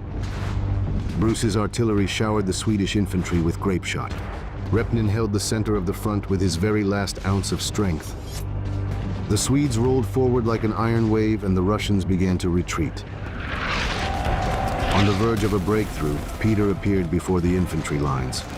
As he watched, the battalion flag on the left flank wavered and tilted. Under a hail of rifle fire, the Tsar galloped along the entire formation. The infantry closed ranks and advanced. The flag straightened. The bullet-riddled ensign, as he fell, managed to plant the flagpole deep into the ground and held it with the weight of his body.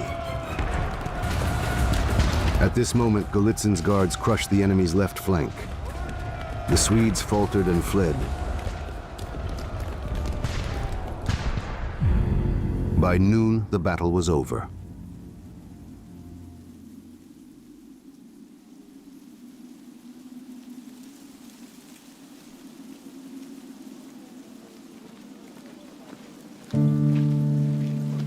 The Swedish army ceased to be the strongest military force in Europe.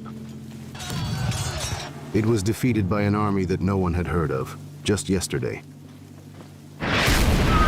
Years and centuries would pass. The Russian army would expand Russia's borders from the Baltic to the Black Sea, defeat Napoleon, and enter Paris in the year 1814.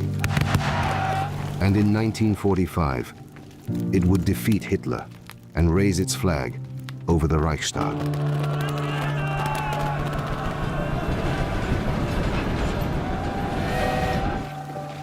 The Battle of Poltava would become but the first in that list of great victories.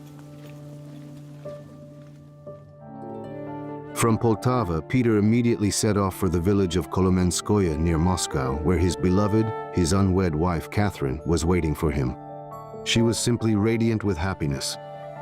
The comfort of home, delicious food, and the beaming eyes of his beloved. What more could a weary soldier ask for?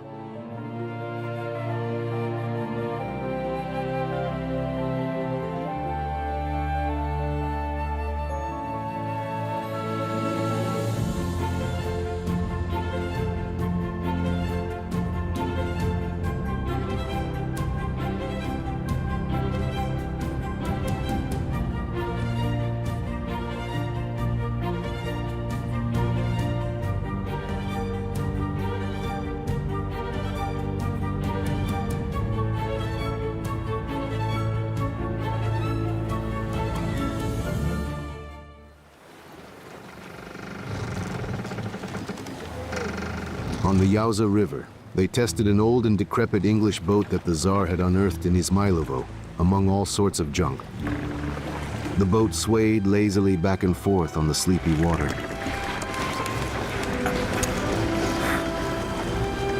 Suddenly, with a rustle, the sail unfurled.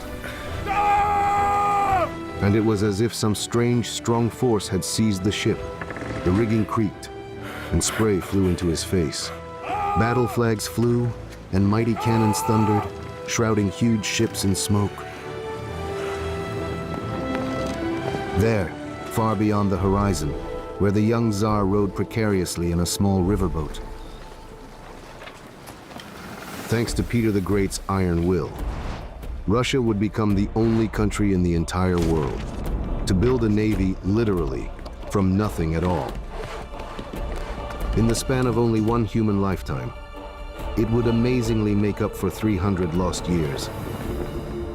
First of all, But the Tsar second, is not eternal. we'll hire workers, invite Who will specialists from continue the Holland. great reforms when he is dead and gone? To whom should he pass his legacy? His army, Mainmast. his navy, his empire? Main. For many years, the sovereign would hang all his hopes on his son, Alexei.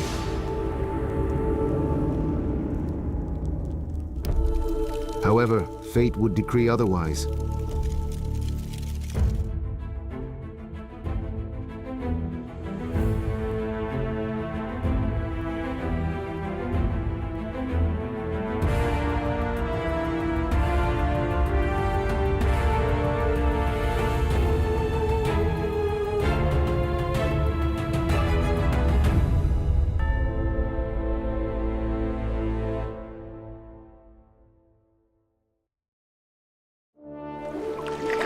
The history of the Russian Navy began together with the history of the state. When the legendary Prince Rurik came from across the sea with his formidable warriors riding on battleships. For many centuries, Slavs had built riverboats, which were flat-bottomed vessels with steep sides. In the White Sea, Russian pomors hunted fish and sea animals on sailing coke boats. Their hull was shaped much like a walnut shell, so that the ice would not crush the vessel, but would push it up to the surface. But European shipbuilding of the time had made a giant leap forward. Three-masted ships carried enormous cargoes, easily withstanding ocean storms. Seafarers were discovering new lands. 150 years before Peter the Great was born, Ferdinand Magellan had already completed the first circumnavigation of the globe. The Russian kingdom remained powerful, but it was landlocked. Access to the Baltic Sea was blocked by Sweden, while access to the Sea of Azov and the Black Sea was blocked by the Ottoman Empire. By the time Peter ordered the establishment of a shipyard on Lake Pleshcheyevo, Russian shipbuilding was an entire 300 years behind European shipbuilding. Meanwhile, the young Tsar spent all of his free time on Lake Pleshcheyevo. He worked as a carpenter and personally supervised the digging of the canal. He was briefly distracted from his favorite pursuit by his marriage to Evdokia Lopukina and the birth of his firstborn, Tsarevich Alexei. But Peter, who himself was actually only 18 years old at the time, did not yet see his little son as an heir to the throne. And he hadn't thought about the succession yet, Here. because there were more Right here, Your pressing Majesty. matters. As soon as the rivers opened up, the Tsar hurried to the lake in order to prepare the very first Russian flotilla for its maiden launch. 12-year-old Alexander Menshikov tagged along with the Preobrazhensky regiment, where many of his older comrades served. His comrades told him to sit still and keep his head down. But how could he just sit there?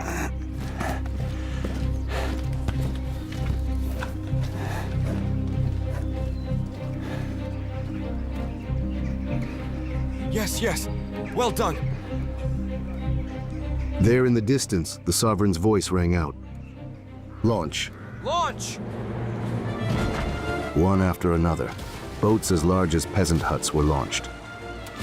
And then, the mock army approached and greeted the mock flotilla.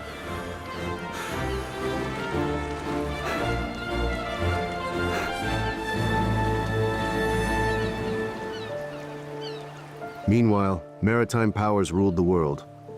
The might of the British and Ottoman empires, along with the wealth of Holland, Spain, and Portugal, were all based on maritime trade. The Russian kingdom had only one seaport, Arkhangelsk on the White Sea. Caravans of merchant ships came there only during the hot summer months, when the ice retreated. Russian trade resembled colonial trade. They exported furs, wax, honey, hemp, flax, valuable fish species, caviar, timber, and grain. They imported weapons, fabrics, and luxury goods. Terms and prices were dictated by visiting merchants. This meant there was foreign control over foreign trade. Peter understood that economic control would be followed by political control. The Russian Tsar traveled to Arkhangelsk in order to see real seagoing ships with his own two eyes. Both English and Dutch ships saluted the small vessel on which Peter and his retinue were traveling. And the sailors, they looked condescendingly at the Muscovite Tsar. Peter ordered them to dock alongside a huge frigate. He climbed everywhere. He grabbed everything with his hands, peppered them with questions in broken Dutch. An upstart young officer inquired as to why His Tsarist Majesty actually needed to know how a ship was built and operated. And why? Because I want to build ships just like these. No, not like these. I'll build them bigger and better. Russia is going to fight wars at sea, and that means that we most definitely need a navy.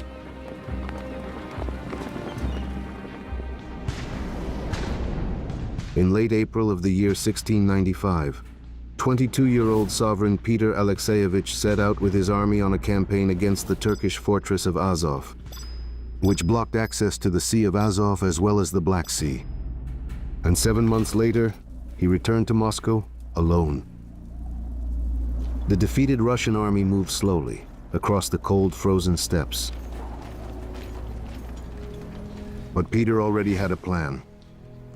The besieged fortress was supported by the Turkish fleet, supplying the garrison with weapons and provisions.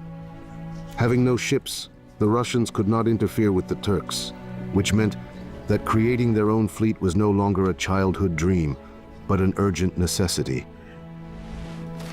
The games were over. The work had begun. In Voronezh, on the banks of a tributary of the Don River, they established a large shipyard where craftsmen were brought from all over the country. Peasants from neighboring villages were rounded up to cut timber.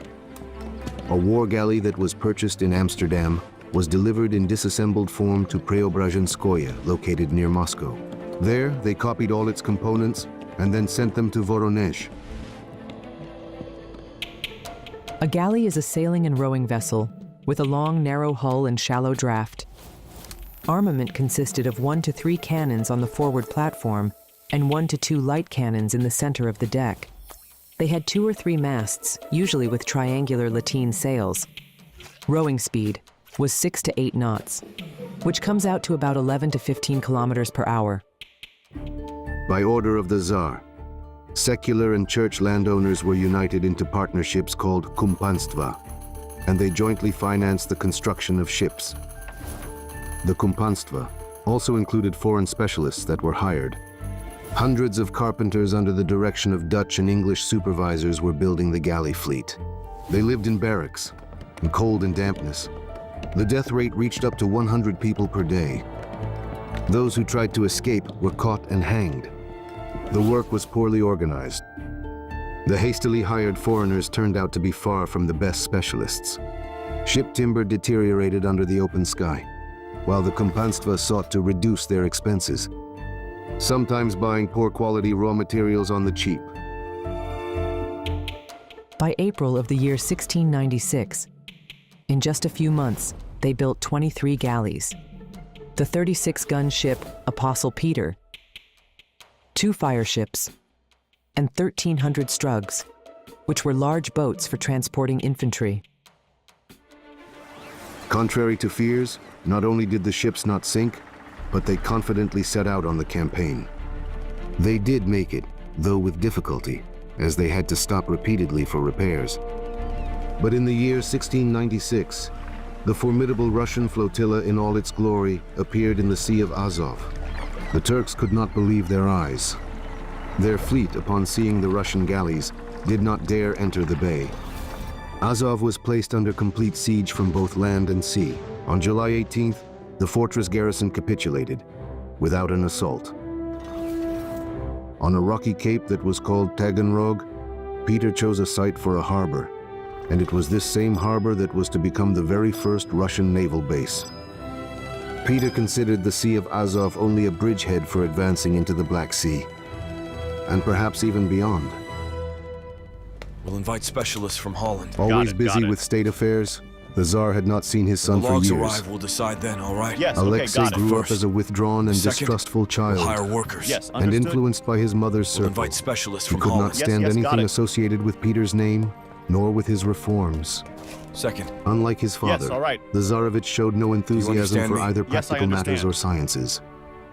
Yes. And when teachers were sent to him, he would beat them with a stick and drag them by their hair. It was then that Peter ordered the very best foreign teachers to be brought for his son. However, even they failed to make the heir come to his senses. In one of his letters, Peter wrote, "God has not deprived you of reason." The Tsarevich truly had enough ability to master the wisdom of the sciences being studied. But Alexei's mind was exceptionally passive, and it was lazy as well. Unlike his father, who, to obtain the necessary knowledge, did not hesitate to go to Holland himself as part of the Great Embassy.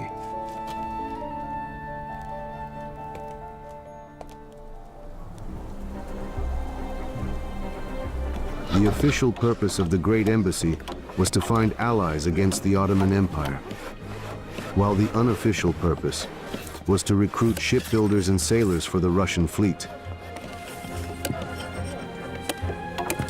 The Tsar traveled incognito, under the name of Sergeant Peter Mikhailov, as part of a group of volunteers. The very small town of Zaandam was one of the great centers of Dutch shipbuilding. Here, 50 shipyards worked, both day and night. A medium-sized ship was built in only 6 weeks. That's why Peter sought to come here. He wanted to learn how to build ships himself.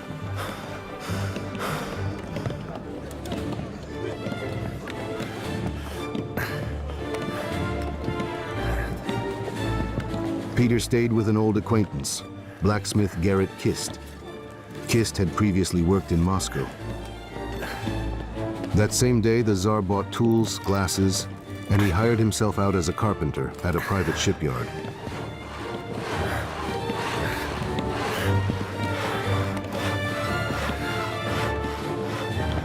Then he moved to Amsterdam. At the ceremonial meeting, the burgomaster informed Peter that in his honor, the frigate Holy Apostles Peter and Paul had been laid down at the East India Company shipyard, 100 feet long. A sailing frigate is a 3-masted warship, and it has full sail rigging. Unlike galleys, it had a wide hull and deeper draft, and because of this, it was more stable.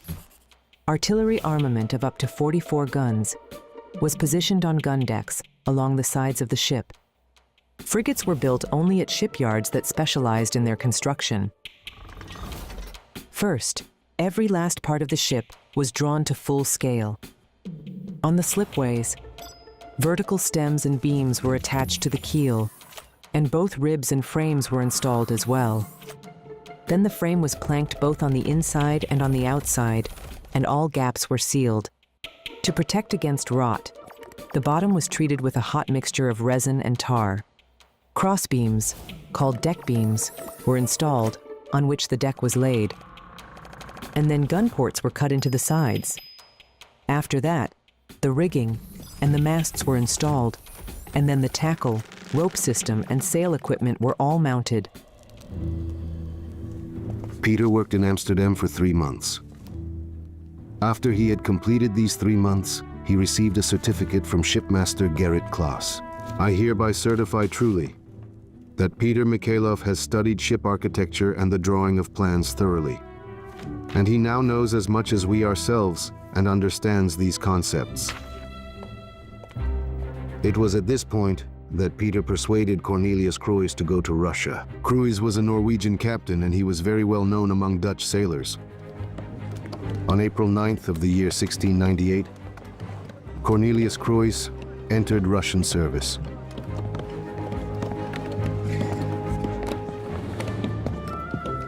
In the same year, soldier Alexei Semenov of the Bombardier Company of the Preobrazhensky Regiment also began service. Once again, Alexei reread his brother Ivan's letter.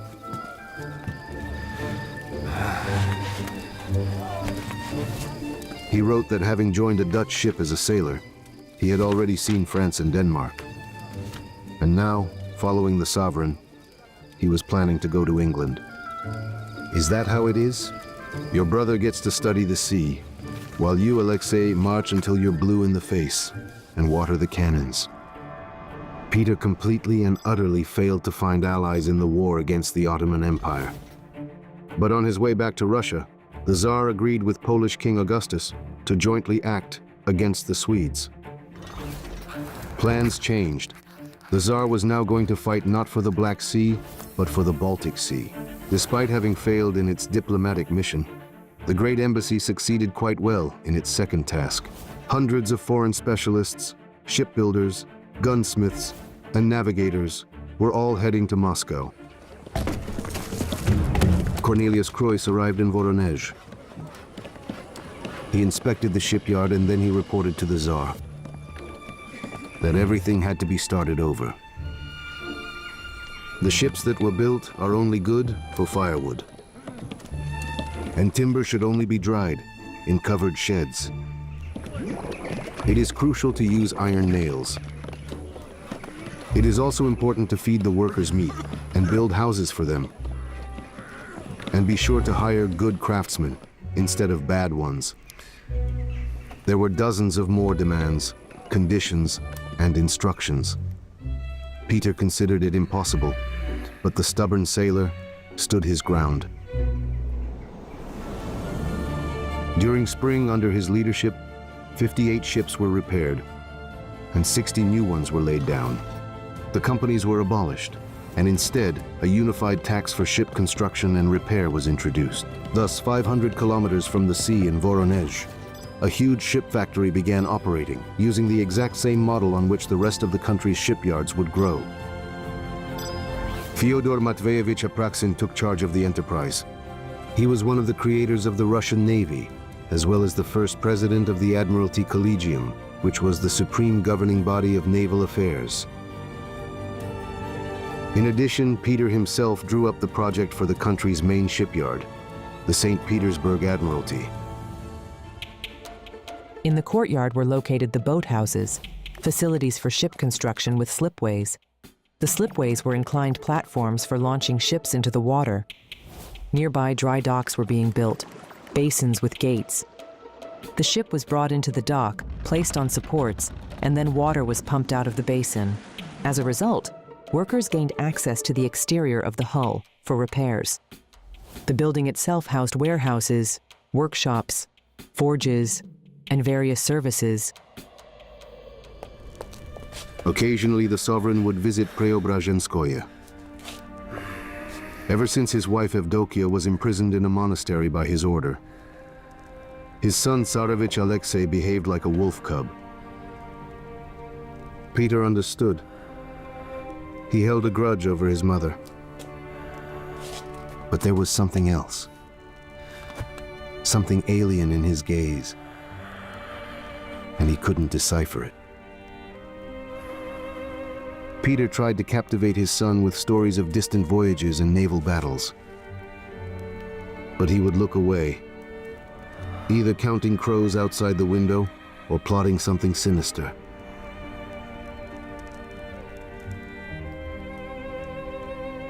Mainmast! War, the formation of the army, and the construction of the fleet Top remained sail. the Tsar's primary concerns. Top gallant sail! Gaff! And Peter would leave, just as suddenly as he had appeared.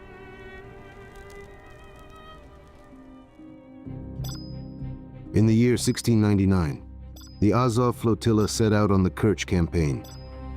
The goal was to demonstrate the great strength of the Russian fleet to the Ottoman Empire. The ship, where the Tsar himself served as captain, bore the name Open Gates, and its sailors were actually all soldiers from the Preobrazhensky regiment.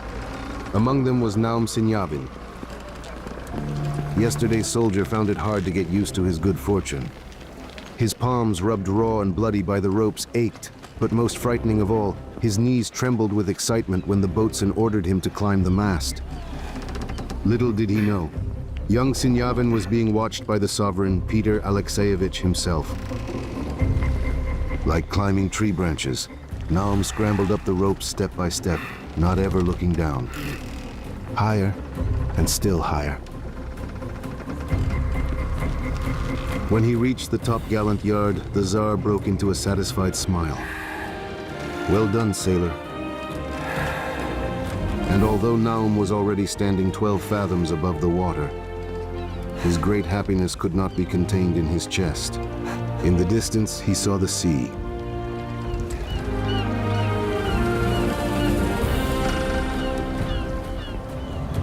Initially, ship crews were completely staffed by foreigners, as well as officers and soldiers from the Preobrazhensky and Semyonovsky regiments. Officers gave their subordinates the orders in Russian, Dutch, and English. Then the fleet began recruiting soldiers, most often from the Arkhangelsk province, since the Pomors had known the sea since childhood. By the year 1700, at least 1,000 Russian sailors served in the fleet. And by the year 1725, there were no mercenaries left among the lower ranks at all. But the terminology remained exclusively Dutch, and this is one of Peter's traditions that exists to this day. All naval terms, including mast, yard, rigging, tackle, topmast, and hundreds of others, are distorted Dutch words. So the famous word polundra, meaning watch out, comes from the Dutch val onder, which literally means falls down. This was how they warned about falling cargo or mast debris during battle. According to regulations, a sailor was supposed to take 5 years to master the ship's structure. But in practice, training happened faster. Each recruit chose an uncle from among the veterans, and that uncle taught him the naval profession. The young sailor nephew would wash his uncle's clothes and would also run errands for him. The most agile of all the sailors were assigned as topmen, and they would work at great heights. They climbed the shrouds in both calm weather and storms, moved along the yards, and also furled and set sails. Begin! The brightest of them would become helmsmen. They learned the compass points, knew how to steer by them, and maintained the indicated course. All sailors had to tie knots, splice, which means to join torn ropes without visible knots, sew sails, and handle boats both under oars and sail, and much more.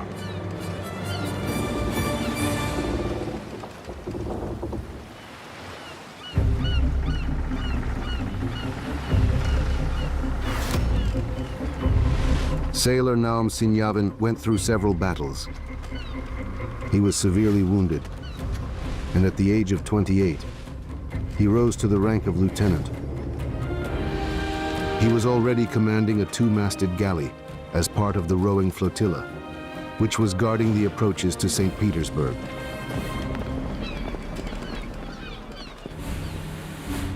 The flotilla's mission was set by Tsar Peter himself, to prevent the Swedes from crossing the Neva in the area of the Tosna River. But they began building fortifications upstream, and all the Russian ships went there. At Tosna, they left a detachment of dragoons and 2 galleys on duty. One was commanded by English officer Lawrence, and the other was commanded by Naum Sinyavin.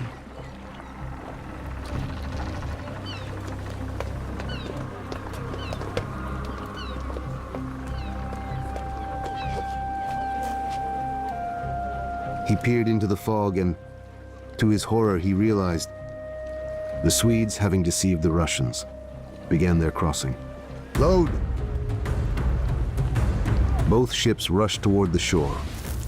The Swedish shore battery opened fire, and the first cannonballs crashed into the hull. Lawrence turned around and simply left, leaving Sinyavin all alone. To the left! A cannonball knocked down the mainmast. The galley's bow cannons grew red hot. The vinegar for cooling the barrels completely ran out. And then, all the gunpowder was gone. To show cowardice, to fail the Tsar's trust, that was worse than death. Then Naum gave his sailors the command to go ashore. The rowers and sailors seemed to transform into infantry of the Preobrazhensky regiment. Come on, brothers, forward! Lieutenant Sinyavin Keep going, keep led going! his crew into battle. This attack forced the enemy to abandon their campaign against St. Petersburg.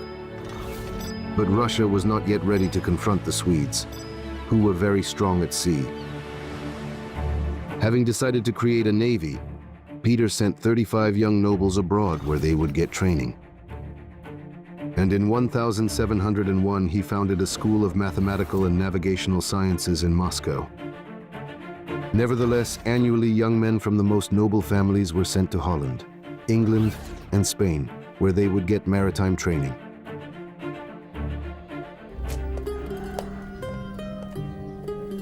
Despite Peter's best efforts, the young nobles were not overly eager to go into heavy naval service. Besides, it was known that Russian midshipmen abroad live quite poorly. They told about it themselves in letters they sent home.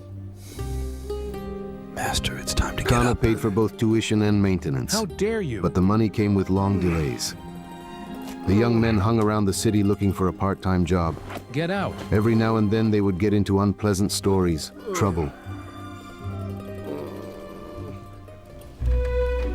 Maxim Safariev, the son of a Kaluga landowner, took a servant with him to Holland, a Kalmyk Answer boy me, what's wrong whose with you? name was Denis. Maxim led a merry life, To the left. while his servant studied and went to that's sea. it. On their return, the officers were examined by the Answer Tsar me. himself. Where is the mainmast? Spafariev, as for Your him, Majesty. well, he didn't know anything at all. When Denis began to prompt there, the right master, there. Peter noticed it, and he took to examining the servant. All right, show Out me. of 50 people, only 10 people managed to pass the exam, and Mainmast. that included Denis. Main. Top sail. Peter ordered Spafariev to be enrolled as a sailor, and what became of him is unknown. Gaff. And Denis Peridonovich Kolmikov will become a captain. He will receive nobility, and he will serve to the counter-admiral and commander of the port of Kronstadt.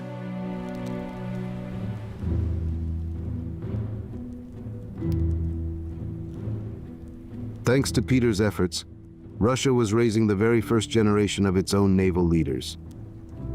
And one of them was Naum Senyavin. In signing the order appointing him to be a captain, the Tsar did not doubt his decision. And Naum, receiving the document from the sovereign, could not believe his luck. Captain, a full-blown commander, king and god to the entire crew. He is responsible for the fate of both the ship and the entire crew. He enters the fray. He is the last to leave the deck, in the tragic event of a shipwreck.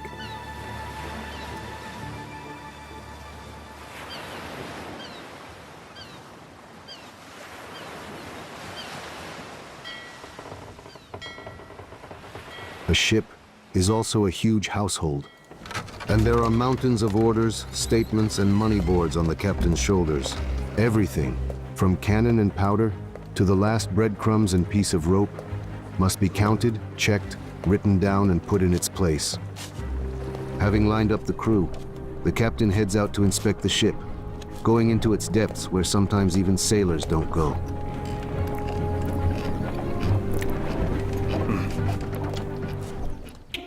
The lower ranks were located in the forecastle, that is, the bow. The infirmary and galley, the ship's kitchen, were also located there. At night, hammocks made of sailcloth with hooks were hung in the lower deck compartment. In the morning, the bunks were folded up, and then they were stowed in bunk nets along the sides. The stern section was for officers. It housed the wardroom, the officers' mess hall, and the lieutenant's quarters. The midshipmen huddled in a small enclosure. Next door to them is the ship's chaplain and the doctor. Only the captain was entitled to private quarters of his own. A separate sealed powder chamber contained many tons of gunpowder. And of course, emergency and firefighting measures were taken on wooden ships. The permission of the watch officer was required in order to light the lanterns and the stove. Smoking was allowed only during the day on the tank, near the water jet. Special safety lights were lit in strictly designated locations only. The holds contained supplies of drinking water and provisions, salted beef in barrels, crackers and cereals, butter at the waterline, which acted as a natural refrigerator. For very long voyages, livestock and poultry were taken on board, and they were transported in stalls and cages. There was always water splashing in the very depths of the hold. Unfortunately, all the wooden ships were leaking, and the ship carpenters made sure that the water level did not exceed the permissible level. By order of the Tsar himself, Captain Lieutenant Naum Senyavin took the battleship Devonshire under his command. While the loading was going on, the commander was doing paperwork.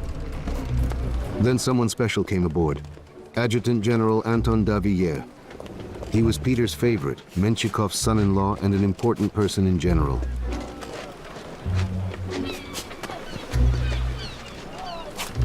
He was unaccustomed to objections, and he began to reprimand Senyavin from the start. He said that Senyavin was making a mess of the ship.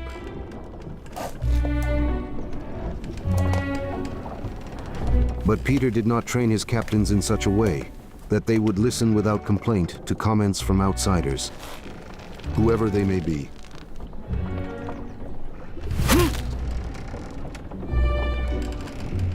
The unhappy victim later wrote to Peter's office secretary, who was Alexei Makarov. Can you imagine? I have had to be on bed rest for over a week, and I cannot turn over from the terrible beating I got.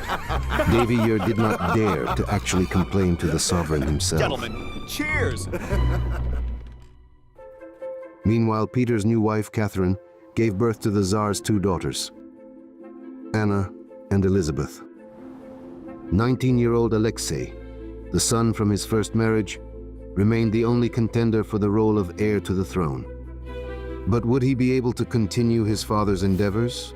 The prince spent more time enjoying wild parties over a glass of wine than anything else. In order to introduce his son to affairs of state, Peter gave him his very first serious assignment: to supervise the construction of fortifications in Moscow in case the Swedes decided to invade. As was later reported to the Tsar, the heir did not spend even half an hour at the post entrusted to him. He looked around absent-mindedly, nodded his head, and then he rode off to his companions. Peter was beside himself with rage. He was sometimes lenient toward others' mistakes, but he never forgave a lack of diligence. He called his son in for a talk, scolded him, and appealed to his sense of duty. It would even have come to blows had Catherine not intervened in time. Only she managed to resolve the conflict. However, as soon as Peter left, his son was once again in the company of his friends.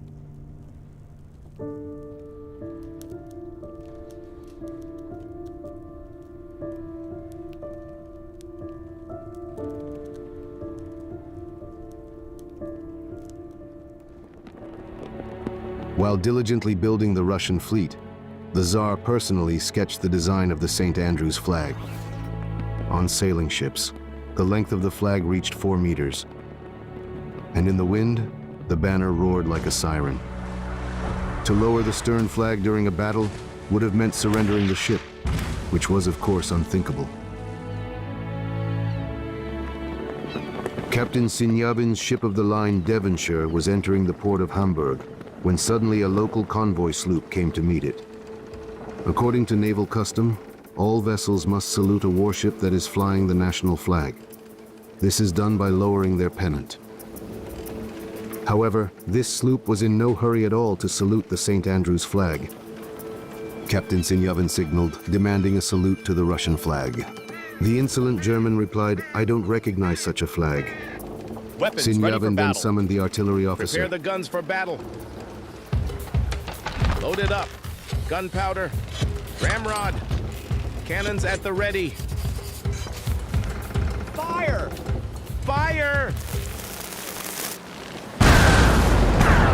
2 Russian cannonballs flew past.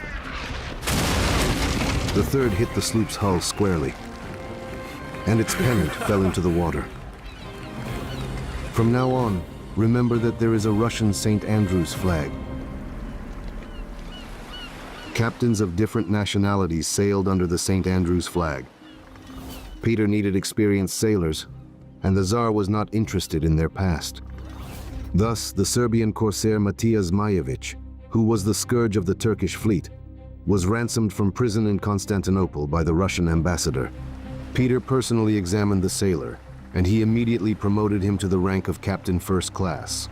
Zmajevic expertly handled galleys, and it was on the galley fleet that Peter placed his main bet in the naval war with Sweden. In the Baltic skerries, narrow, shallow bays, galleys proved more effective than large ships. On June 21st of the year 1714, the Russian rowing fleet that was under the command of General Admiral Apraksin met a very powerful Swedish squadron belonging to Admiral Vatrang at Cape Gangut.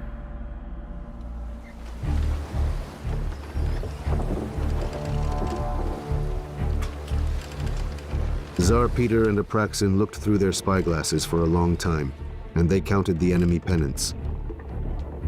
After much thought, they decided to make a portage in order to drag some of their galleys to a neighboring fjord. Admiral Vatrang sent 10 ships with the aim of intercepting the Russians.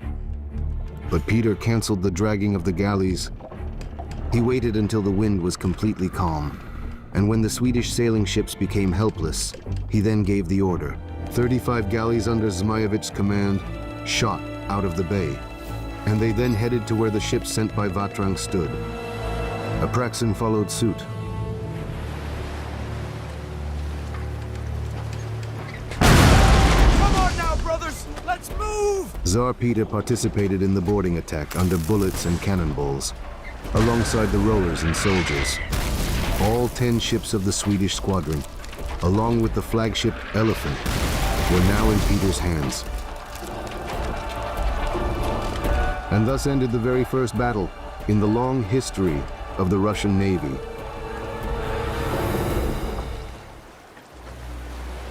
But the Swedish fleet still controlled the entirety of the Baltic Sea. Russian galleys could fight against it only using pirate tactics, capturing, if necessary, 1 or 2 ships when the opportunity arose.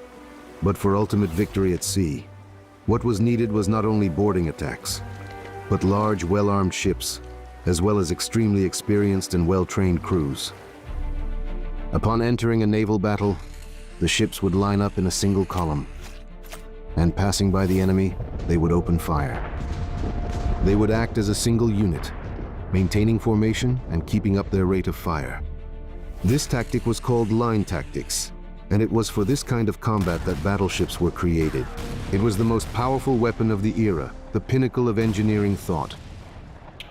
The ship of the line, the largest of sailing ships, formed the backbone of the regular naval fleet.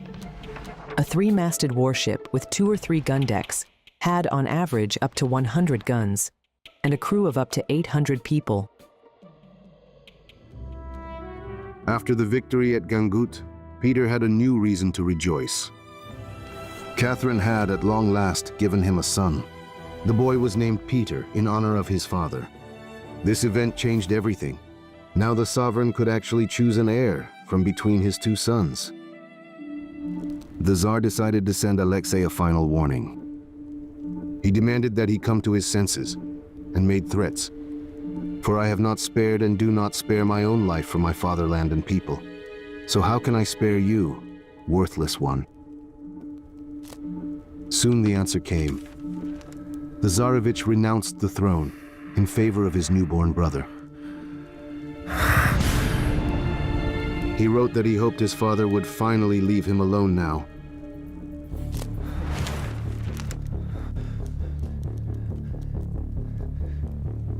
A month after receiving this letter, Peter fell ill. The disease was so dangerous that the senators, awaiting the tragic end, stayed in the royal chambers around the clock.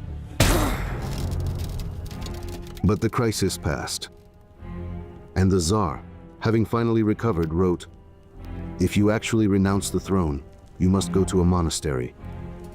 For a pretender who had renounced the throne, this was the only path. Fleeing from this fate and his father's wrath, Alexei escaped abroad. Soon, disturbing rumors began to reach Peter. Allegedly, his son was conducting secret negotiations with the military enemy, the Swedes, and planning to overthrow his father and take his place on the throne. The sovereign's worst suspicions were coming true. On Peter's orders, intelligence tracked down Alexei in Naples, and the Tsar's envoys deceived him into returning to Russia.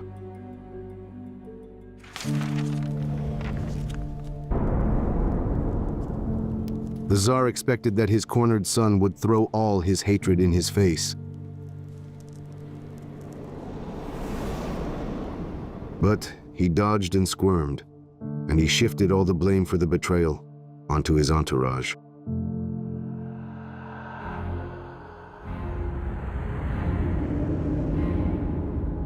Well, the mere fact of relations with the Swedish king is enough to condemn the Tsarevich to death.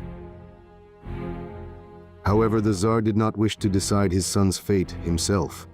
His sentence was to be passed by a commission that was composed of the highest officials of the state. Peter no longer felt anger or rage. All he really felt was a doomed emptiness in his soul. After the death sentence was passed, Peter's son was imprisoned in the Peter and Paul fortress, and just 2 days later, he died under unclear circumstances.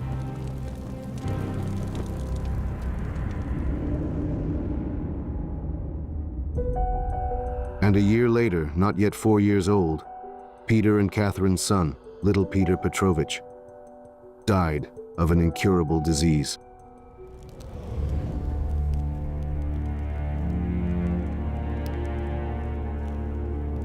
It was this death that finally threw the Tsar off balance. His grief was accompanied by terrible convulsive fits. Peter locked himself in his study, and for 3 days he received no one, and he refused any and all food.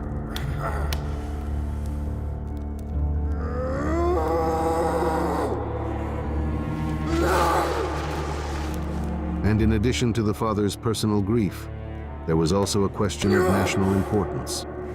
Who would sit on the Russian throne after he was gone?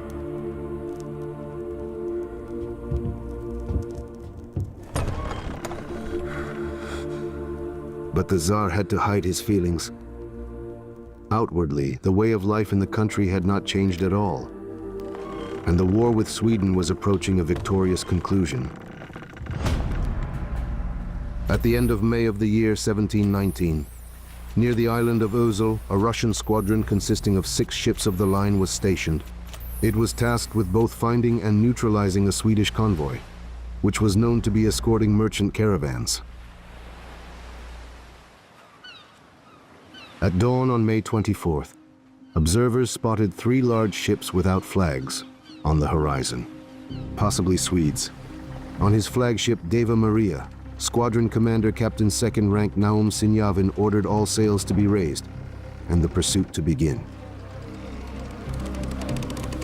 By evening, the distance finally began to close. Sinyavin gave the order that the crew should prepare for battle. Before battle, a net was stretched over the deck for protection from falling debris from the masts. The ship's controls were protected from cannonballs with logs and barrels of iron scrap. Sand was scattered on the deck so feet wouldn't slip in the blood. The galley stove was extinguished. The approaches to the powder magazine were covered with damp canvas, and the cabin boys ran quickly to bring charges for the guns from there. All temporary partitions were removed, and the lower gun decks became an open gallery, from the captain's cabin to the ship's bow. Gun ports were opened, and artillery crews loaded and then aimed the cannons. Drawing ever closer, Sinyavin demanded with 2 shots that they show him their flag. The Swedish banners were then unfurled on the masts. The Russian flagship Devonshire raised a red flag on the foremast, the signal for all ships to engage in battle.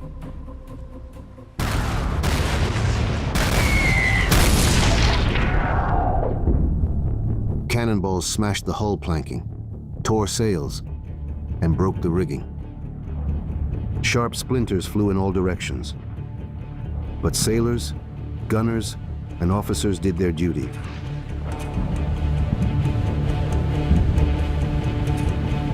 The deck crew tracked down the grenades, known as lighters, in order to cover them with sand. The medical crew dragged away the wounded, while the ship's doctor operated right during the battle.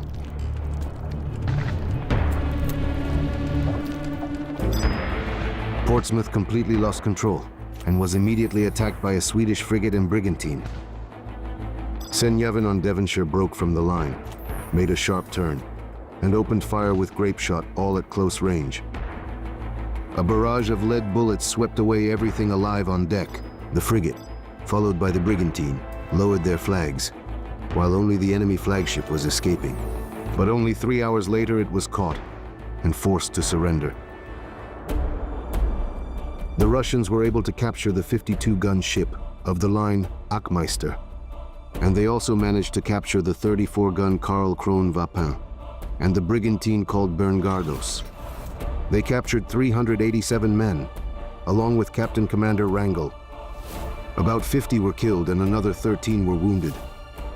Russian losses amounted to a total of 9 killed and 9 wounded. Amazingly, the Russian fleet's very first artillery duel ended in its first victory.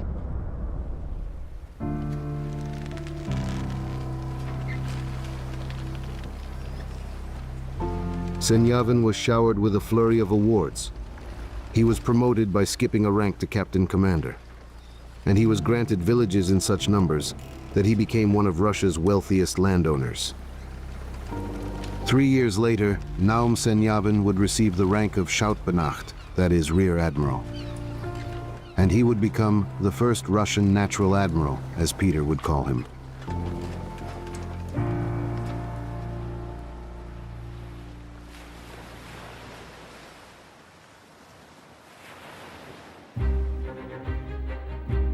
As early as the year 1703, with the capture of the fortress of Nynchans, Russian troops established themselves on the shores of the Gulf of Finland. Peter created the imperial standard.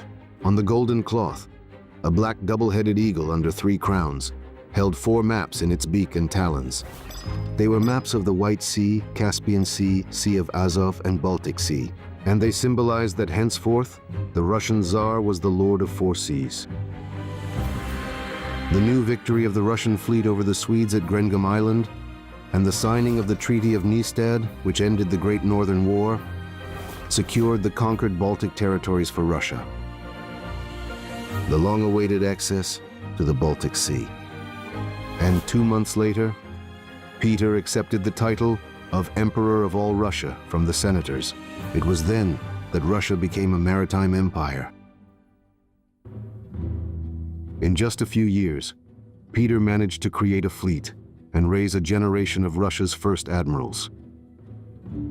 Once he had dreamed that his sons Tsarevich Alexei and Peter would share his passion for the sea and continue their father's work, but it was not to be. The entire Russian squadron lined up for the parade, which would be viewed by the sovereign emperor himself. But instead of a battleship, a small old boat came to the roadstead, once found in the Izmailovo barn. On board the boat there were admirals of the Russian fleet, including Rear Admiral Peter Mikhailov, His Imperial Majesty. The boat's stern cannon fired a shot with a loud bang, In response, a salute from the main caliber guns thundered over the Baltic. From the boat, the Emperor looked up with his head raised. Leaving the past behind, he looked to the future, to where the sides of the ships he had built rose in the gunpowder smoke.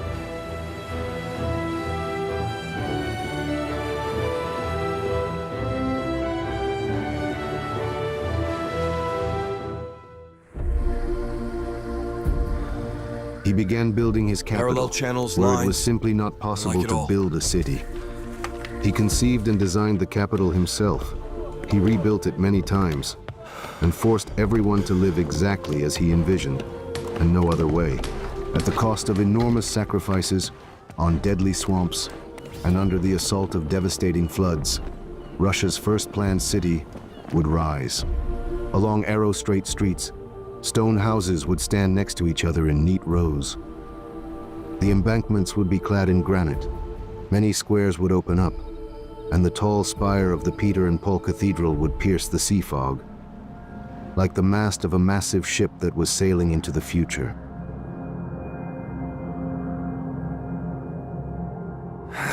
Peter the Great's creation, St. Petersburg, would become the main symbol of his transformations. But until his last day, the Emperor would never decide to whom he wanted to pass his legacy.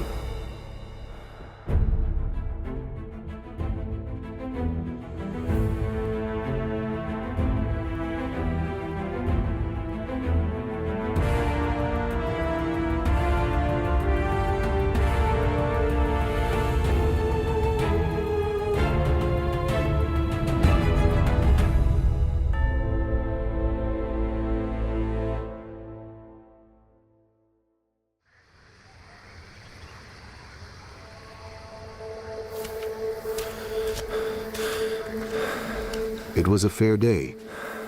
The Tsar was in excellent spirits. They quickly determined the correct location for the bastion and ravelins. But Peter wished to inspect the neighboring islands as well. He was delighted. A true paradise, he said. It smells of the sea. By that time, the Tsar had managed to visit both England and Holland. Their capitals are built on water, and not by accident. Where there's sea, trade flourishes and people become This will be enlightened. paradise. It's decided. Prospect will go there. Right here, Danilich. You'll build Here, me a house. Build the fortress.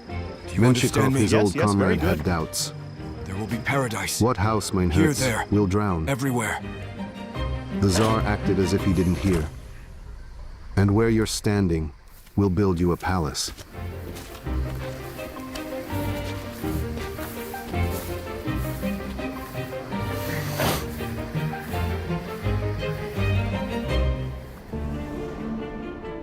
Peter had long dreamed of building a great European city. But as it happened, it was war that dictated the location for construction. By spring of the year 1703, the Russian army had recaptured from the Swedes part of the Baltic Sea coast, up to the mouth of the Neva River.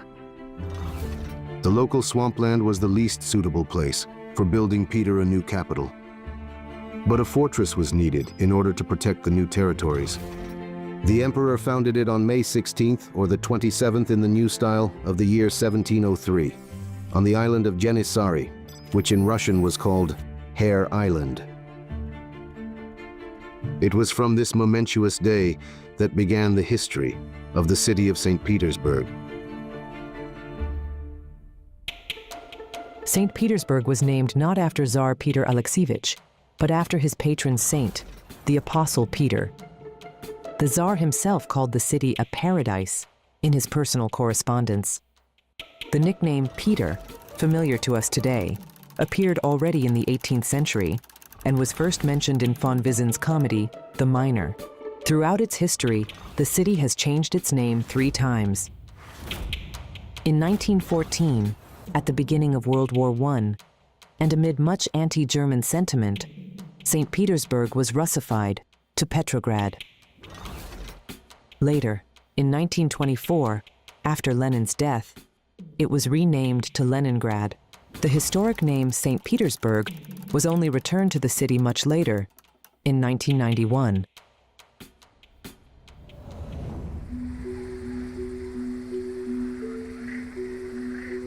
The very first inhabitants of the not yet built city were its builders. Soldiers who had been transferred from neighboring fortresses began the work. Then peasants from surrounding villages, workers, captured Swedes and Tatars.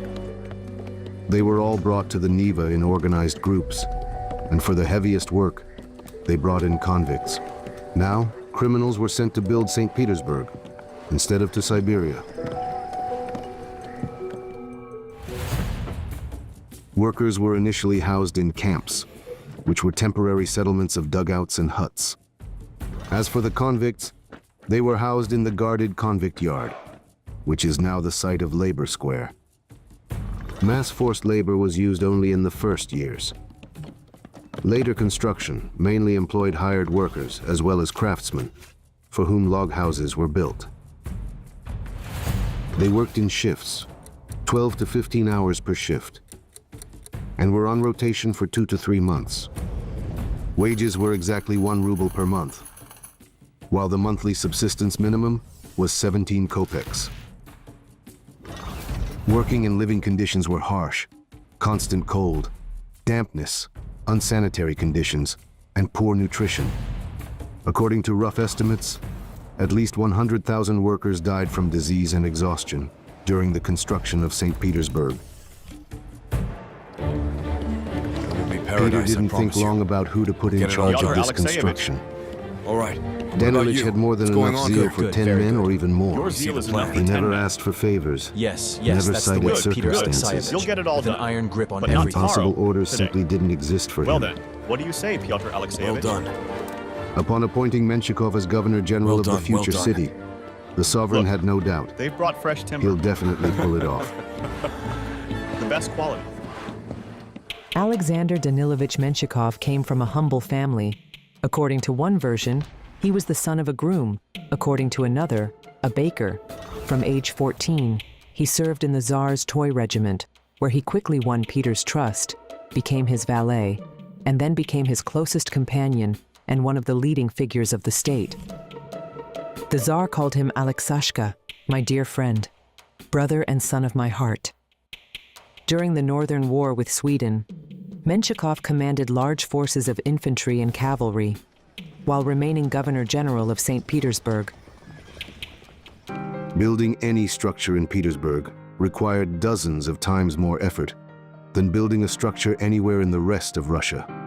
The marshy soil was drained by hand, and they dug canals to divert water.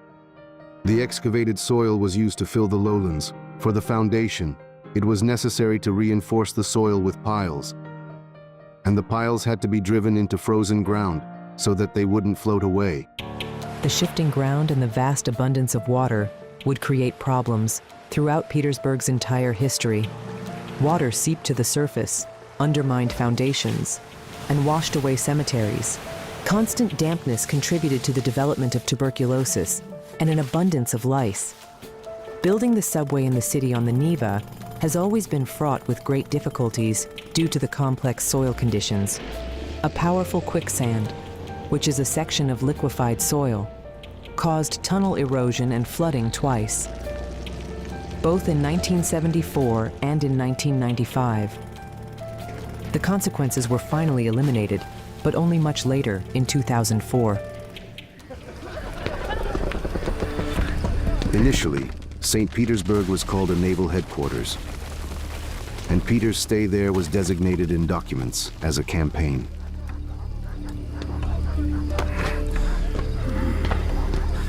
Wading ankle-deep in mud under fierce northern winds, the Tsar scrutinized every detail. He checked what he saw against the blueprints. At the sight of the slightest mistake, he would curse so violently that even the seasoned Menshikov's heart sank into his boots.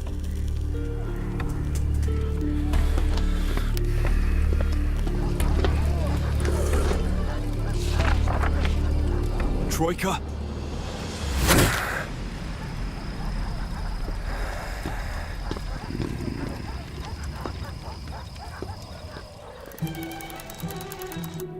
Despite all the difficulties, by the autumn of the year 1703, in a fantastically short time, The Peter and Paul Fortress was erected on Hare Island, which is now the historical center of the city and one of its most recognizable symbols.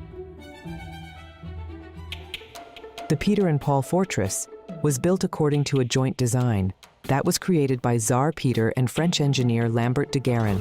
Initially, it had wooden fortifications and earthen embankments. In the year 1706, they began rebuilding the bastions in stone.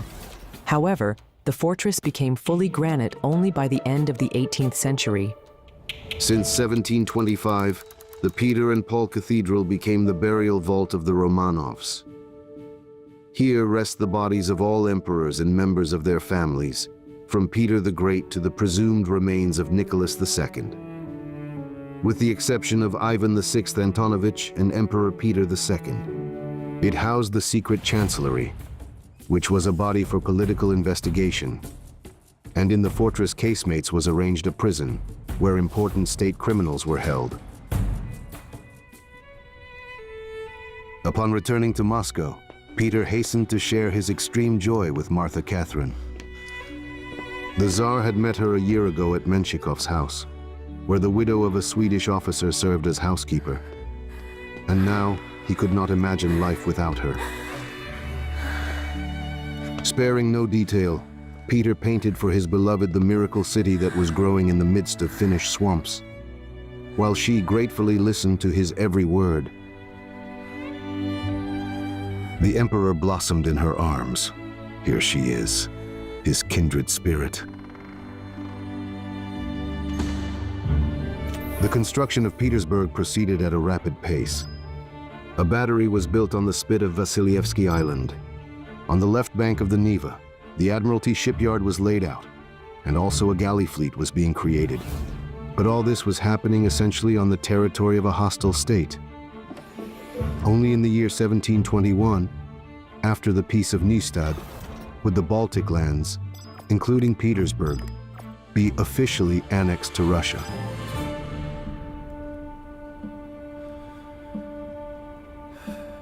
Meanwhile, the Northern War was in full swing, and the Swedish fleet had blockaded the mouth of the Neva from the sea. No ship would be able to break through to St. Petersburg. The city from which Peter intended to trade with all of Europe found itself in complete isolation, and few people even knew about it. All of this is in vain. Nobody needs this city. I'm so sick of everything. I could hang myself.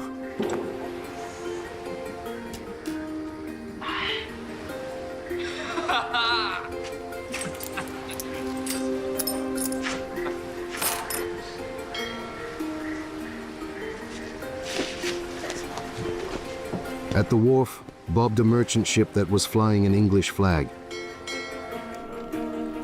A miracle! The English captain was puzzled. He had been carrying salt and wine to the trading city of Nynstadt, but he had arrived in some St. Petersburg. Would they perhaps give a good price here? Alexander Danilovich, in his joy, presented him with a reward: 500 gold pieces for himself and 10 thalers for each sailor. Menshikov rushed to write to the Tsar. If merchants are so very eager to come here, despite all the Swedish schemes, it means the city will soon resound throughout Europe.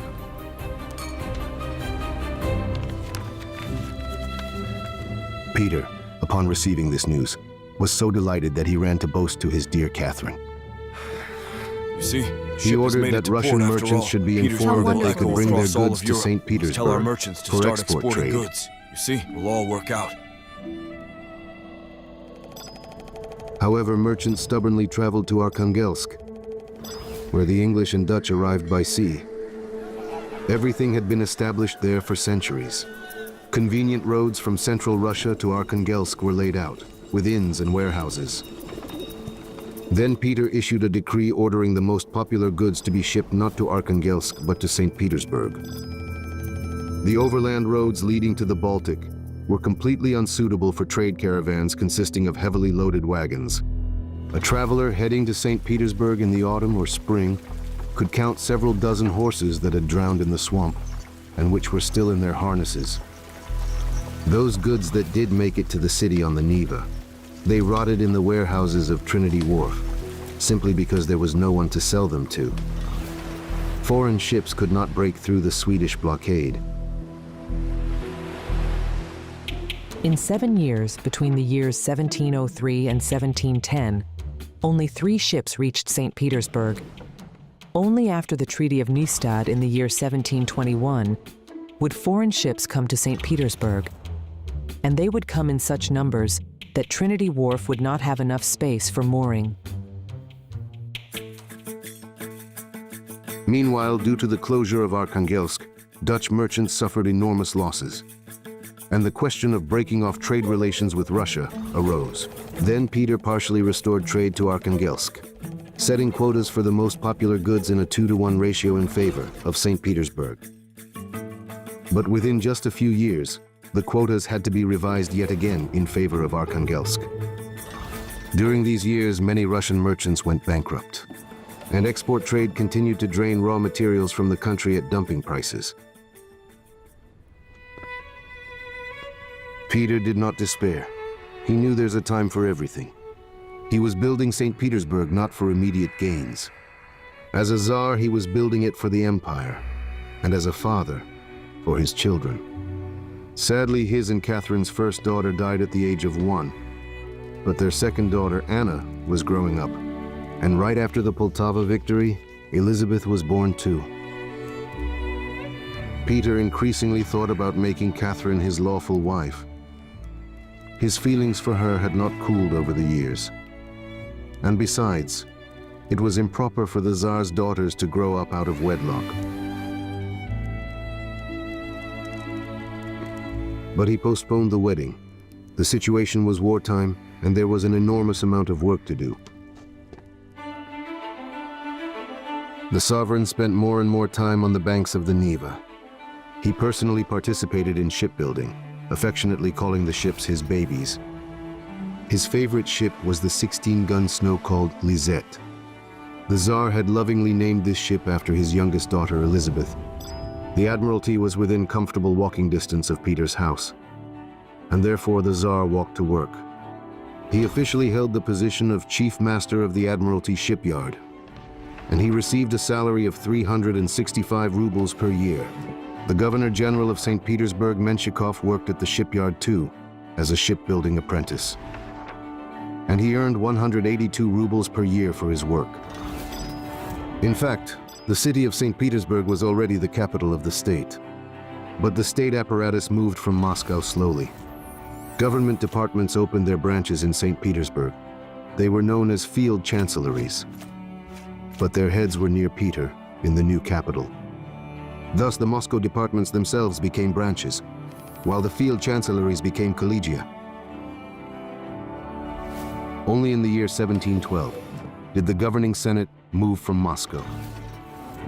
From that time on, Peter's stay in St. Petersburg was no longer called a campaign in documents. St. Petersburg officially became the capital.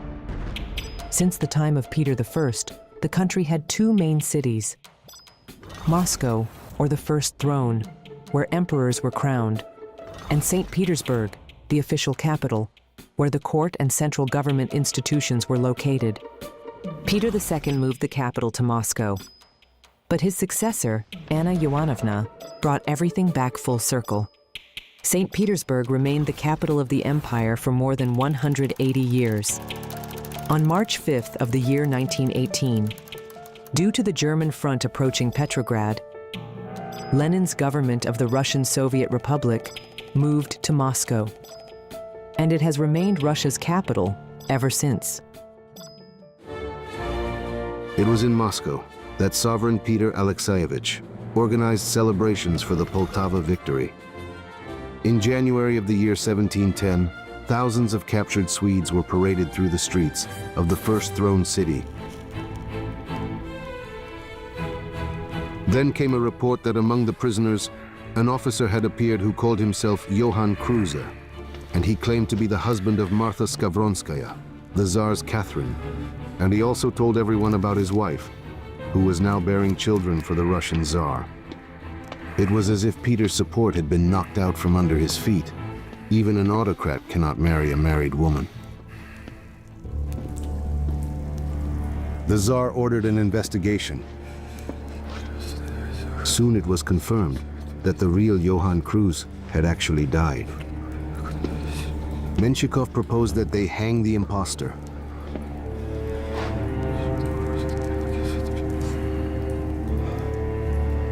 Peter decided to spare him. And in order to discourage other people from talking, he sent him to Siberia to be permanently exiled.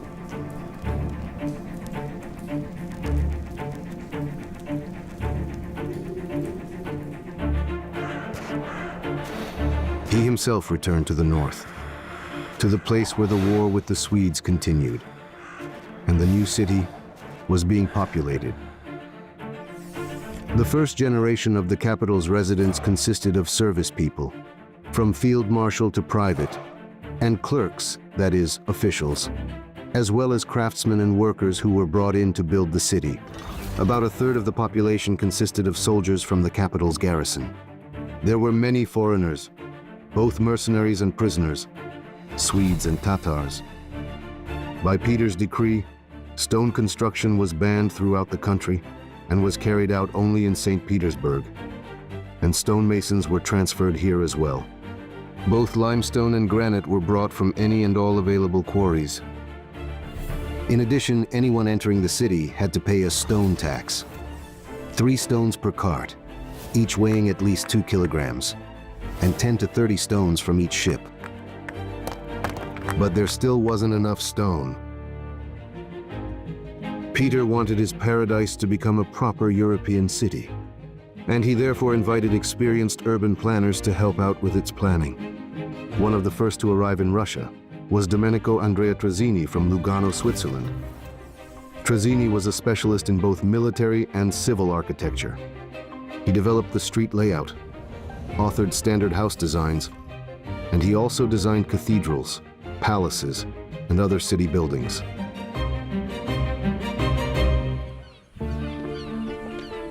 Here it is, Peter Alexeyevich. Architect Trazzini didn't disappoint. A house in the Italian style. Peter Alexeyevich, When I first saw it when he myself, saw the palace in the Italian style, Look at the windows. couldn't believe his eyes. Big windows. He solid rejoiced panes, like a child, lots of touching light. everything with his hands. And inside, on the walls were tapestries, inside, mirrors, Peter Alexeyevich. Italian furniture, Tapestries on the walls, large mirrors. windows I'll with bring in solid foreign glass furniture, panes. crystal, gold. And then, as if on cue, the cannons thundered. The Swedes! And that ended the palace tour. Alexander Danilovich did not get to show off to his heart's content. What a disaster it was, a mess everywhere.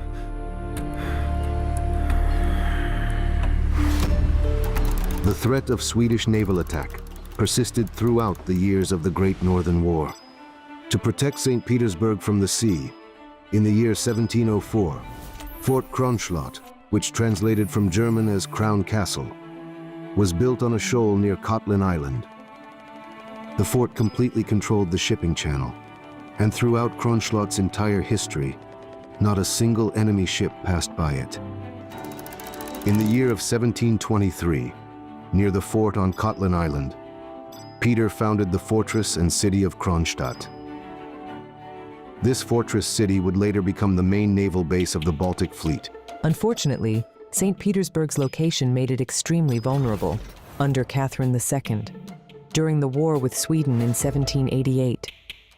Cannon volleys shook the windows of the Winter Palace, and the smell of gunpowder smoke filled the streets. During World War I, in March of the year 1918, German troops came so uncomfortably close that they began the artillery bombardment of Petrograd. In 1941, Wehrmacht troops were already in the 3rd month of war. They were just 40 kilometers from Leningrad, and they put it under siege. However, throughout its entire history, this city has never once been captured by an enemy.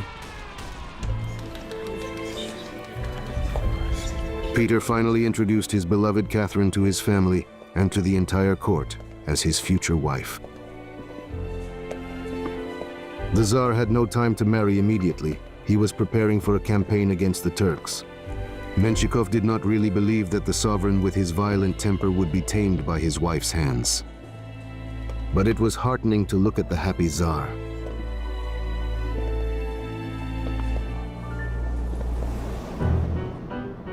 Peter built his new capital according to his own tastes, so his satisfaction would be ensured.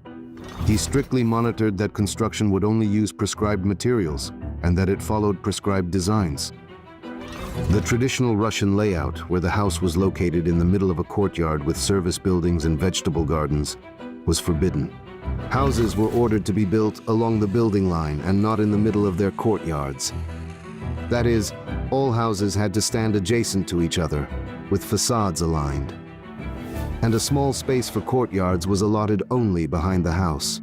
This courtyard was built up with other residential and utility structures. And over time, these structures grew taller and taller.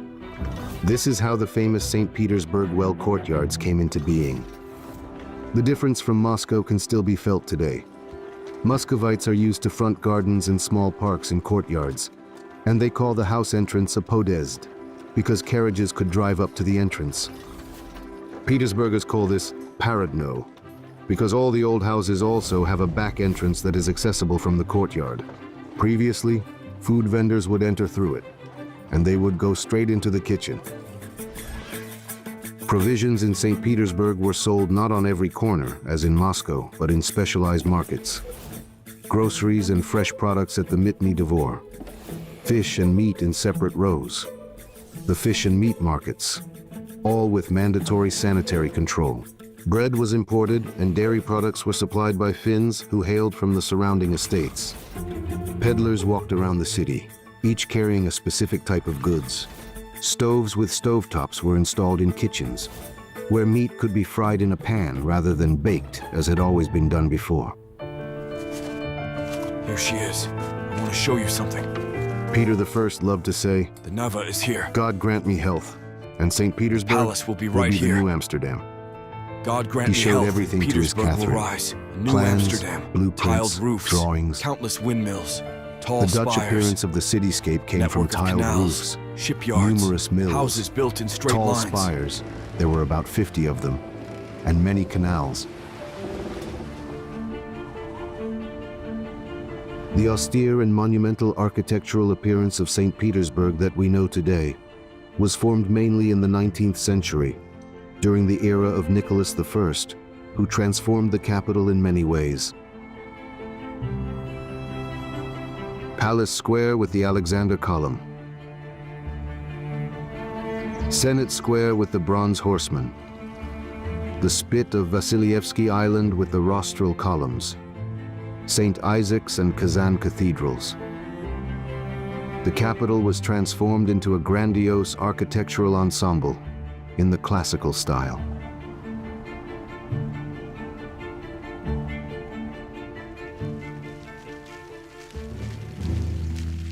Originally, the city was built in the restrained style of so-called Petrine Baroque, and it was designed to be viewed from the water. Peter dreamed of transforming small sailing vessels into the main form of transportation within the city. A private shipyard was available for both their construction and their maintenance. Peter distributed small vessels to the city's residents, and he required them to participate in water assemblies once a week. Just think, St. Petersburg, which is famous for its bridges, and they were deliberately not built during Peter's reign. The only exception was floating bridges or pontoons, as well as drawbridges, only in the most essential locations. In addition, permanent boat crossings were strictly and completely prohibited. This way, the Tsar tried to accustom residents to travel by water. But the plan failed. For several months, the Neva was covered with ice, and during ice drift, the bridgeless islands lost any and all communication. They also had to abandon the original layout of Vasilyevsky Island, where streets were to be replaced by a network of parallel canals, lines that would be intersected by avenues. However, the streets retained the name lines. There are many bridges in St. Petersburg, and most of them, as in Peter's time, are drawbridges in order not to interfere with ship passage. Finally, an event that had been awaited for years took place in the new capital. Sovereign Peter Alexeyevich married his dearly beloved. She converted to Orthodoxy and went by the name Catherine Mikhailovna. Anna and Elizabeth, both born out of wedlock, at long last acquired royal status. But according to the law of that time, the right to the throne passed through the male line.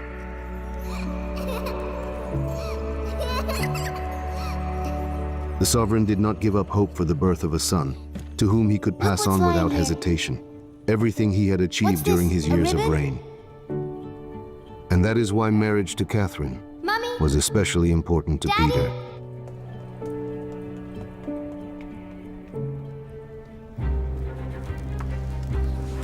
So, avenue lines will what had run recently perpendicular, seemed like here bold and here. fantasies was finally becoming reality.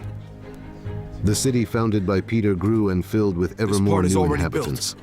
Why not? Unfortunately, along with it, grew the number of concerns that fell on the Governor-General's All right shoulders. then. Menshikov Parallel oversaw canals the with improvement streets of the intersecting capital, them. We'll call those cleaning streets the lines. canals around the Main road Admiralty, will go right through here. reinforcing from the banks of the Admiralty and Neva, beyond. Very good. and laying roads.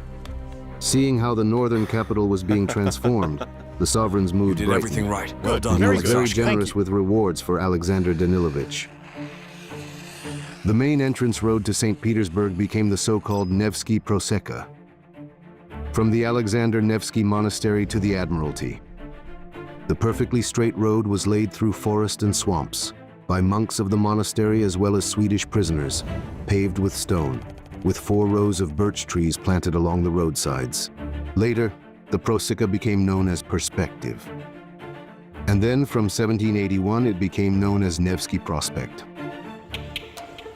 Nevsky Prospect is a whole 4.5 kilometers long, which is almost 3 times longer than Tverskaya. And for a very long time, it remained the longest street in Russia.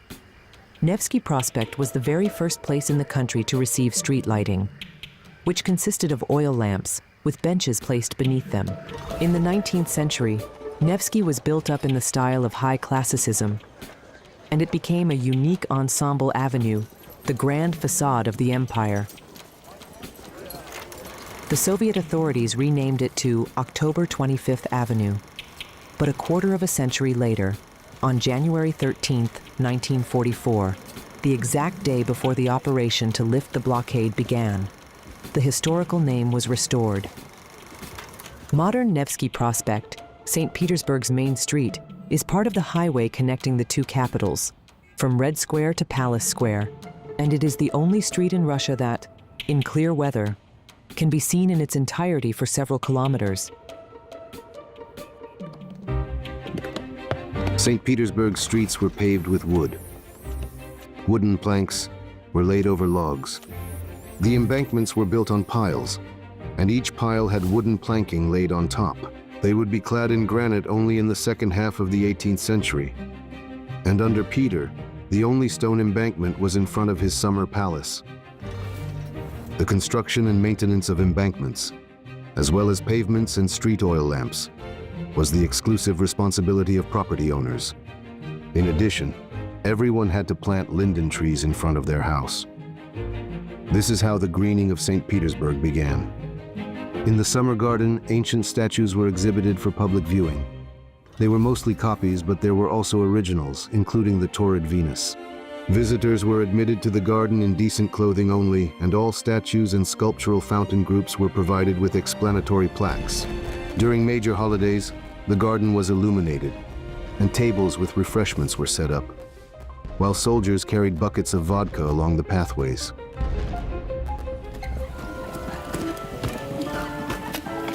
Since he was growing tired of military and state affairs, Peter found a new outlet for himself. By personal order of the Tsar, plants from other climatic zones began to be planted in St. Petersburg: lindens, chestnuts, even grapes and cotton, which did not take root well in open ground and froze to death. Peter devoted himself to this passion with fervor, and he started spending less and less time with Catherine. She tried to attract her husband's attention. She sighed meaningfully. She asked leading questions, Finally, she would go off to her rooms in hurt. But the sovereign seemed not to notice. The center of urban and commercial life became the square by Trinity Church, near the wharf of the same name. There, in front of the long building of the Collegia, imperial decrees were announced. And at the trading rows, bids and contracts were announced. Military parades were held on the square during holidays, in which Peter himself invariably participated in his Preobrazhensky regiment uniform. And afterwards, he feasted noisily at the Tavern of the Four Frigates. After each toast, the cannons of ships moored at the wharf fired salutes that made the walls of the surrounding buildings tremble. In the Collegia, window repair was a separate expense item. The window repair was recorded in the expense book as follows, from which during victories and by weather the glass was broken out. The entire city was like his vast estate, where he ruled at his own discretion. And he consistently interfered not only in the professional, but also in the personal lives of his subjects. By order of the Senate, the main police chancellery was formally established. Under the police chief's command were allocated 10 officers, 20 non-commissioned officers, and 160 good soldiers. The police's powers were extensive. They monitored everything, from the layout and appearance of houses to the condition of cesspools. For throwing filth and garbage into the street, the whip and hard labor. And for selling stale vegetables and dead animals at the market, also the whip and hard labor. Merchants' scales had to bear an official stamp. Fake scales carried a heavy fine. Homeowners were required to inspect the pavement in front of their houses every single day, and to repair it in a timely manner as needed. Furthermore, the fire service was also under the police chief's jurisdiction.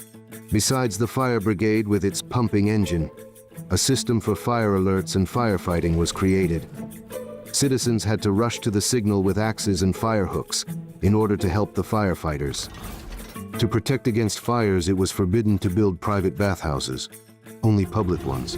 Homeowners were required each and every month to clean chimney flues, coat ceilings with clay, and monitor the condition of fire ponds. Bread was allowed to be baked only on Thursdays and Sundays, and only if there was no heat or wind. At night, a patrol team led by a sniffer, Warrant Officer Strukov, went around and literally sniffed out those who were secretly baking bread or heating bathhouses.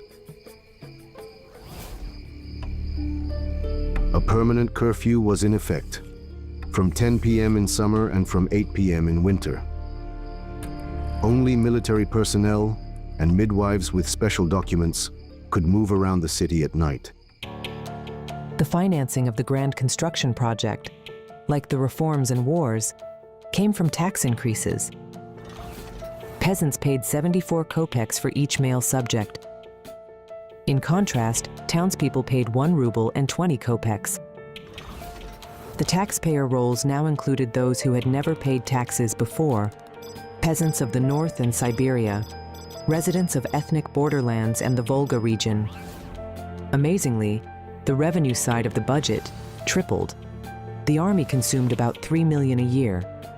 And in St. Petersburg, the budget of the city chancellery alone amounted to 162,500 rubles in the year 1722.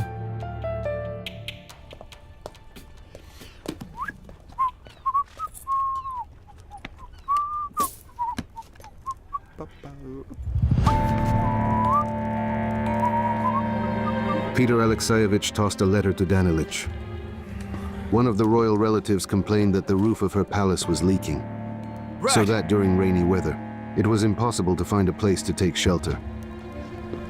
Alexander Danilovich was quite surprised. To trouble His Royal Majesty over such trifles? Trifles, you say? I have a whole storehouse full of such trifles. What's this? What do you say, Danilich? Speak! Speak! Slander, Your Menshikov Majesty. wheezed. Trifles, you Slander, say? Your Majesty. Envious people. I have an account for every kopeck. Confess! But the prince These are had people. his sins. Speak. He seized I wanna lands hear and it. villages What from do you say, landowners. Danilich? He appropriated Trifles. estates that had passed Get to the outta here. state. Envious He trifles sheltered to you, maybe. religious I'll show you dissidents what and runaway trifles are. peasants, charging them fees for It wasn't living on me. his lands.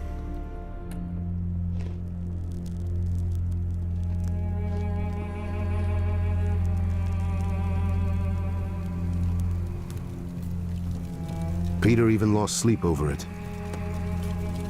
If Menshikov, showered with honors and bounties, doesn't hesitate to line his pockets at the state's expense, then who can be trusted now?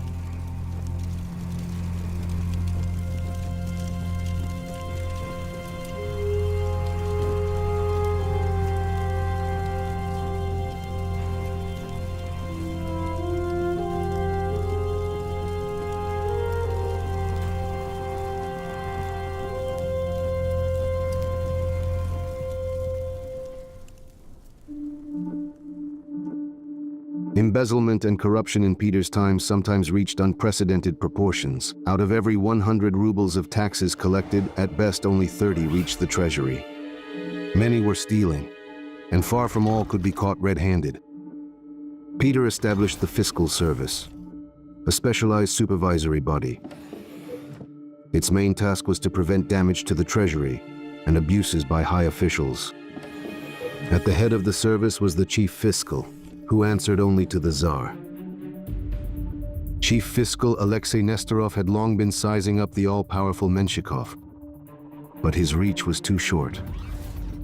So he began investigating the abuses of Prince Matvei Gagarin, the Siberian Governor-General, who was rumored to be protected by His Serene Highness.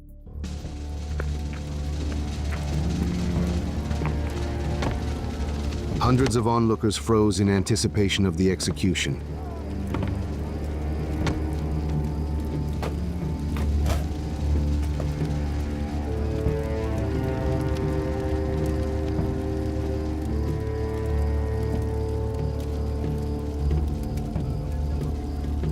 The drumbeat fell silent.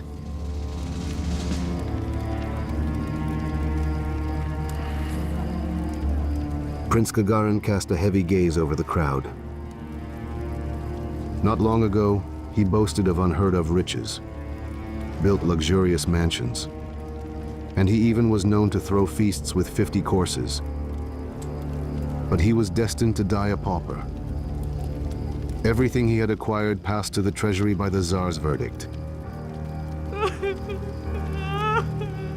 His wife burst into loud sobs.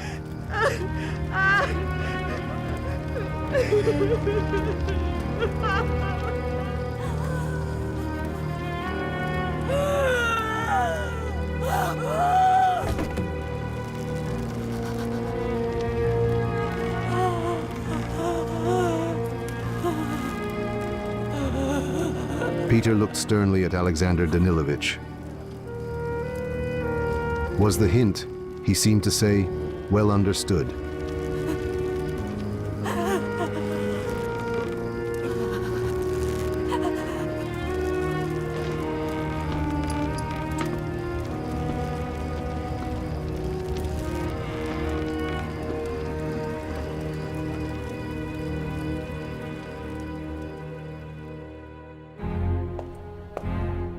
Confess! These are people! Speak!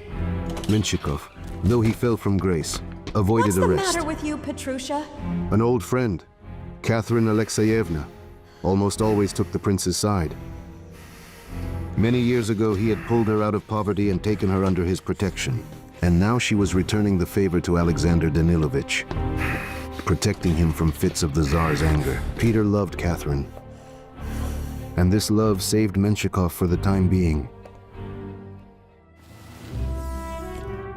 In the year 1721, St. Petersburg celebrated the Treaty of Nystad. The Great Northern War ended in complete victory for Russia. In Trinity Cathedral, the senators bestowed upon Peter the title of Emperor and Father of the Fatherland. When he stepped onto the square, he was enthusiastically greeted by a huge crowd. St. Petersburg would henceforth become not just a capital, but the capital of an empire. The festivities continued uninterrupted for 7 days, with masquerades, balls, illuminations, and fireworks. And Catherine also became empress. Peter personally placed a crown on her head. It was the first crown in the entire history of the Russian Empire.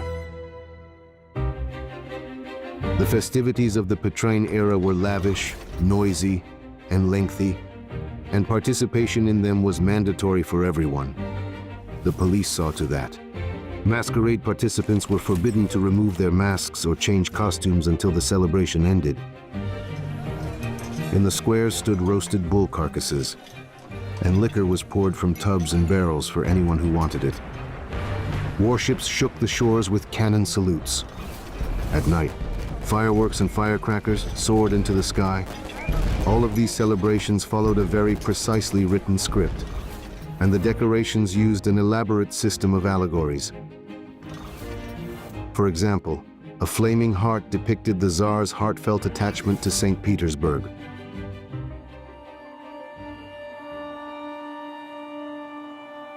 On November 5th of the year 1721, exactly 1 week after the Treaty of Nystad celebrations ended, all the decorations were washed away.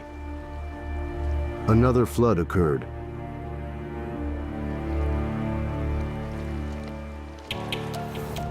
Major flooding in the Neva Delta occurred almost every autumn and every spring. If the water rose between 1.5 to 2 meters or more above the normal levels, the flood became known as a natural disaster. Cannon shots fired from the Peter and Paul fortress served to warn people of extremely dangerous water levels. The flood of 1777 virtually destroyed the summer garden, and it flooded the cellars of the Peter and Paul fortress, disastrously claiming the lives of several hundred people.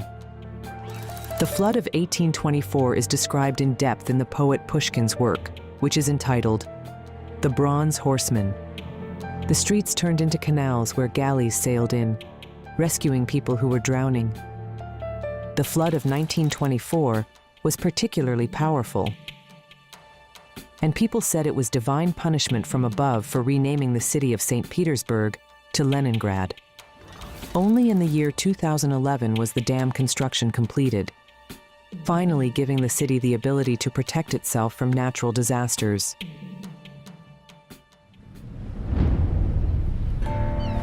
Alexander Danilovich watched as water flooded the embankments, and logs carried by the waves crashed against windows and house walls.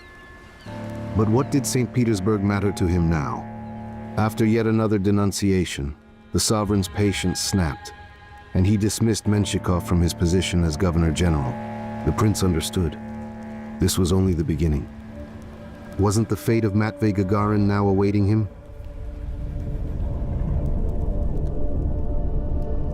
But in those days, Peter was preoccupied with something else.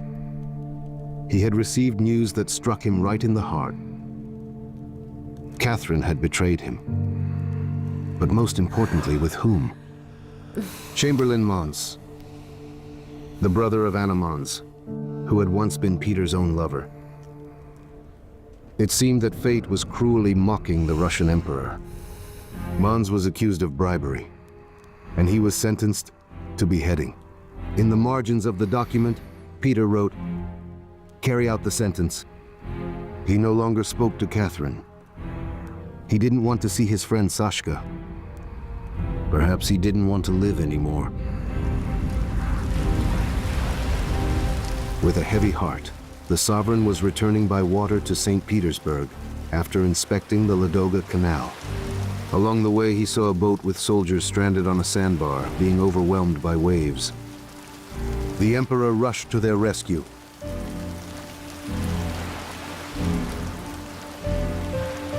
While saving human lives, Peter fought to the very end, as if he were trying to overcome the raging elements on his own. But this heroic act had fatal consequences. After several hours spent in cold water, his chronic illness worsened. And although Peter realized that his days were now numbered, there was no regret in his soul. He had lived a glorious life, full of heroic deeds and achievements, accomplishments that others could only dream of. He loved, and he was loved. He had good and loyal friends. He knew the joy of victory and the bitterness of defeat. Fate had given him the oh-so-rare happiness of seeing his boldest dreams become reality. He gave himself completely to life, and he generously shared his boundless energy with those around him. And when he met resistance and misunderstanding, well, then he could be fierce and ruthless even to his loved ones.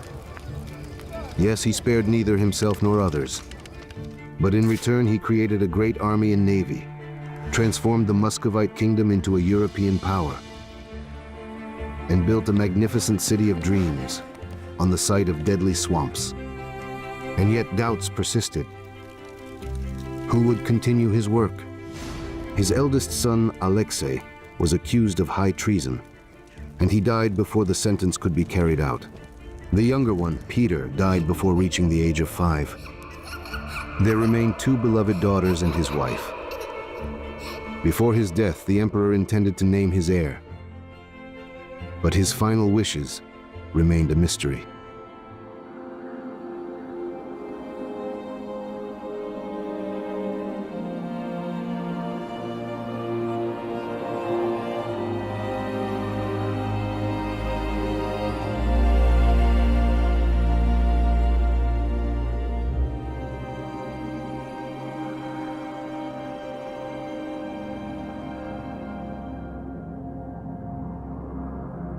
Peter Alexeyevich was fading rapidly, and with him, an entire era was coming to an end. But what he achieved forever transformed the history of the Russian state.